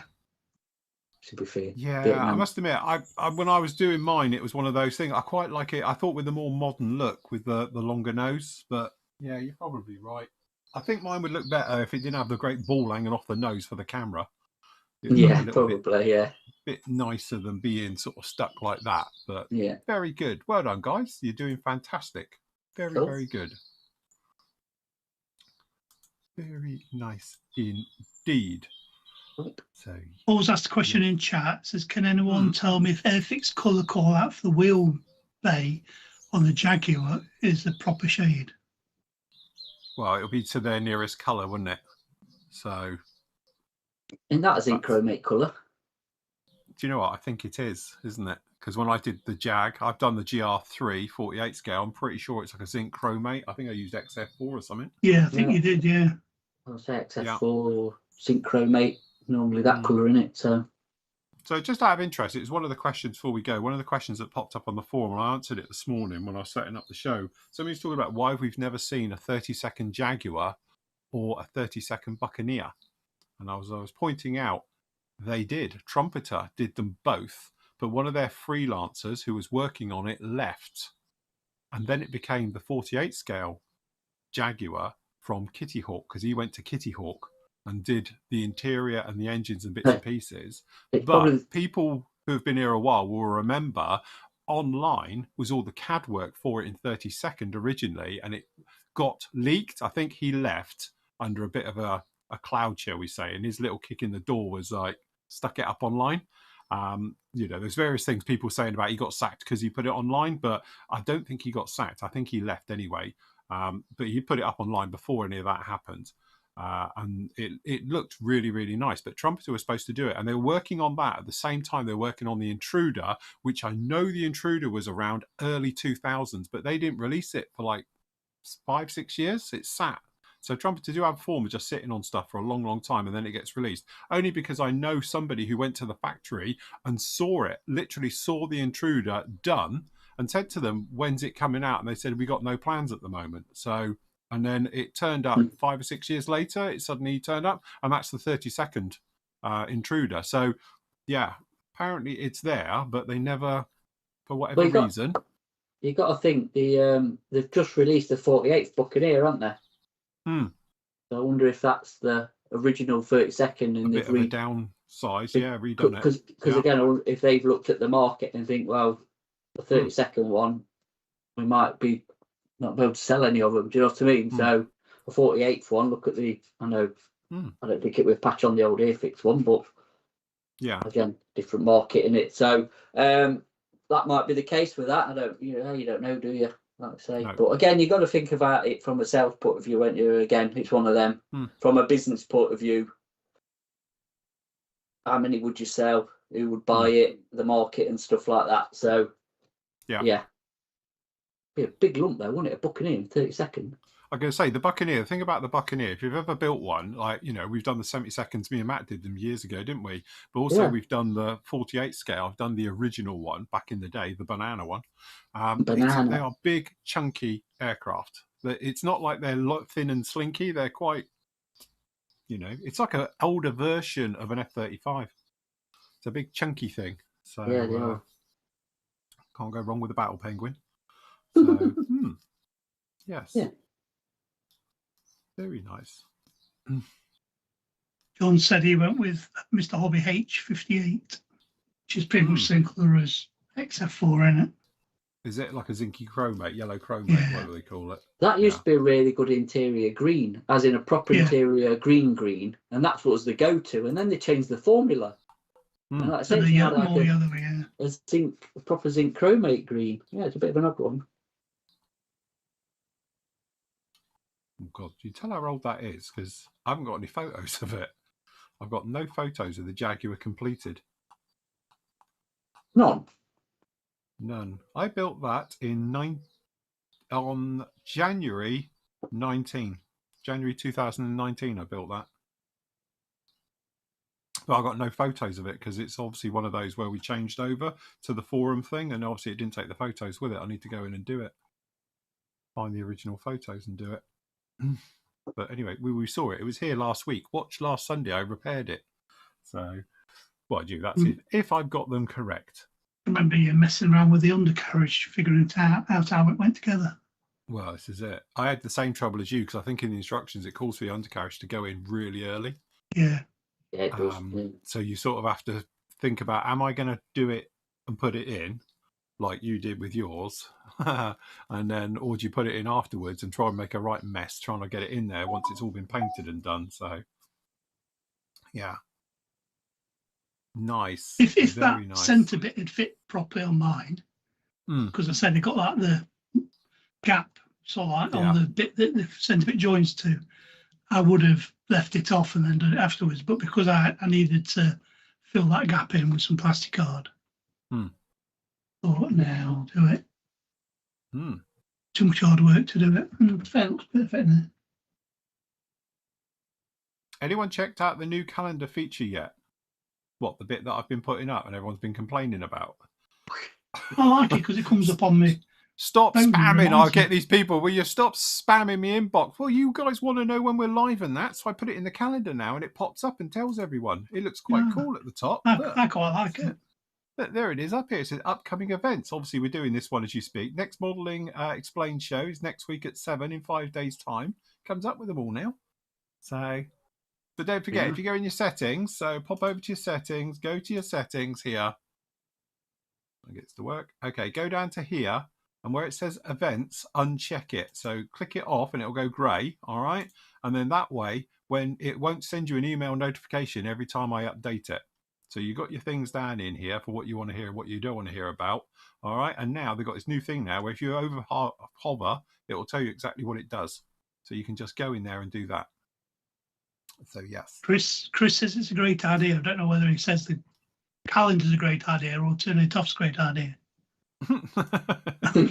Not sure which one he was talking about. Probably, but the calendar works well. So all I did, I've gone round and I've put in all the start date for the SIGs, because obviously one's going to finish at that point. But I've put that in, so that'll appear as well now the week before, the top of the forum, and it'll say in 7 days' time we've got whichever SIG or group will be starting, which obviously is another little thing for it's going to then go with the others. And don't forget, all your birthdays are on there as well. So if you want to know whose birthday is today, 4 birthdays today. Should we give birthday shout outs? There we go. We've got Dave, Chuck, Michael, and Jeff's birthday today. So we've got all of those as well. Happy birthday. Happy birthday to you guys. So cool. Right. Any more questions before we go? Post them up, guys. Any more questions? Going once, going twice. Matte pale yellow for zinc chromate.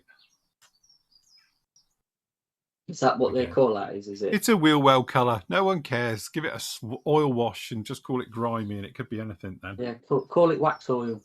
Yeah, that's it. Wax on, wax off. Yeah, by the time they've waxed all, it'll be fine. Anyway, grab me little phantoms back to us. He goes. Don't they close up anyway? The undercarriage door, so you can't see. Yeah, all the big bits do. Yeah.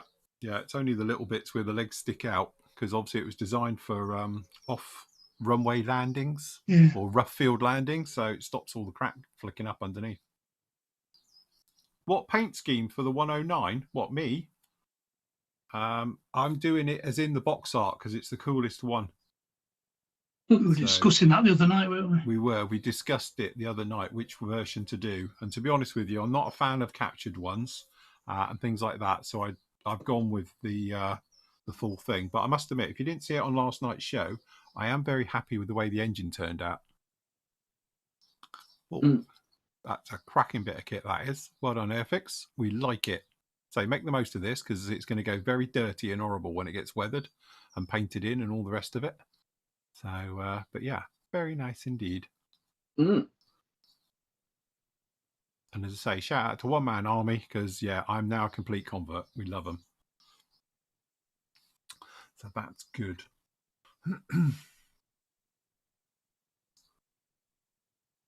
Jamie, we need you, by the way. Yeah, Jamie, do you want to come on the show then, and we'll have a rant about it? Show, but we need a rant fest, to be honest. We're going to get people on about it.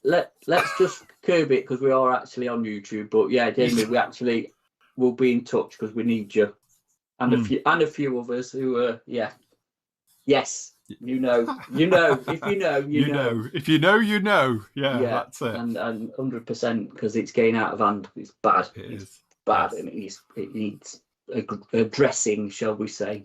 So if you're going to address it, mate, if you're up for it, join us.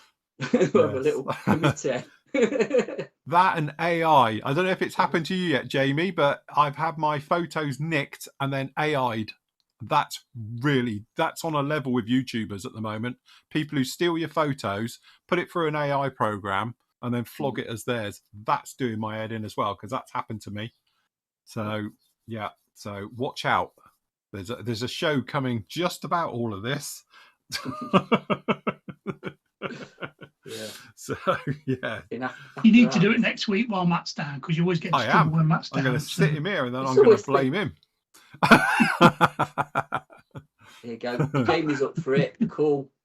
Yeah, That's I know. It.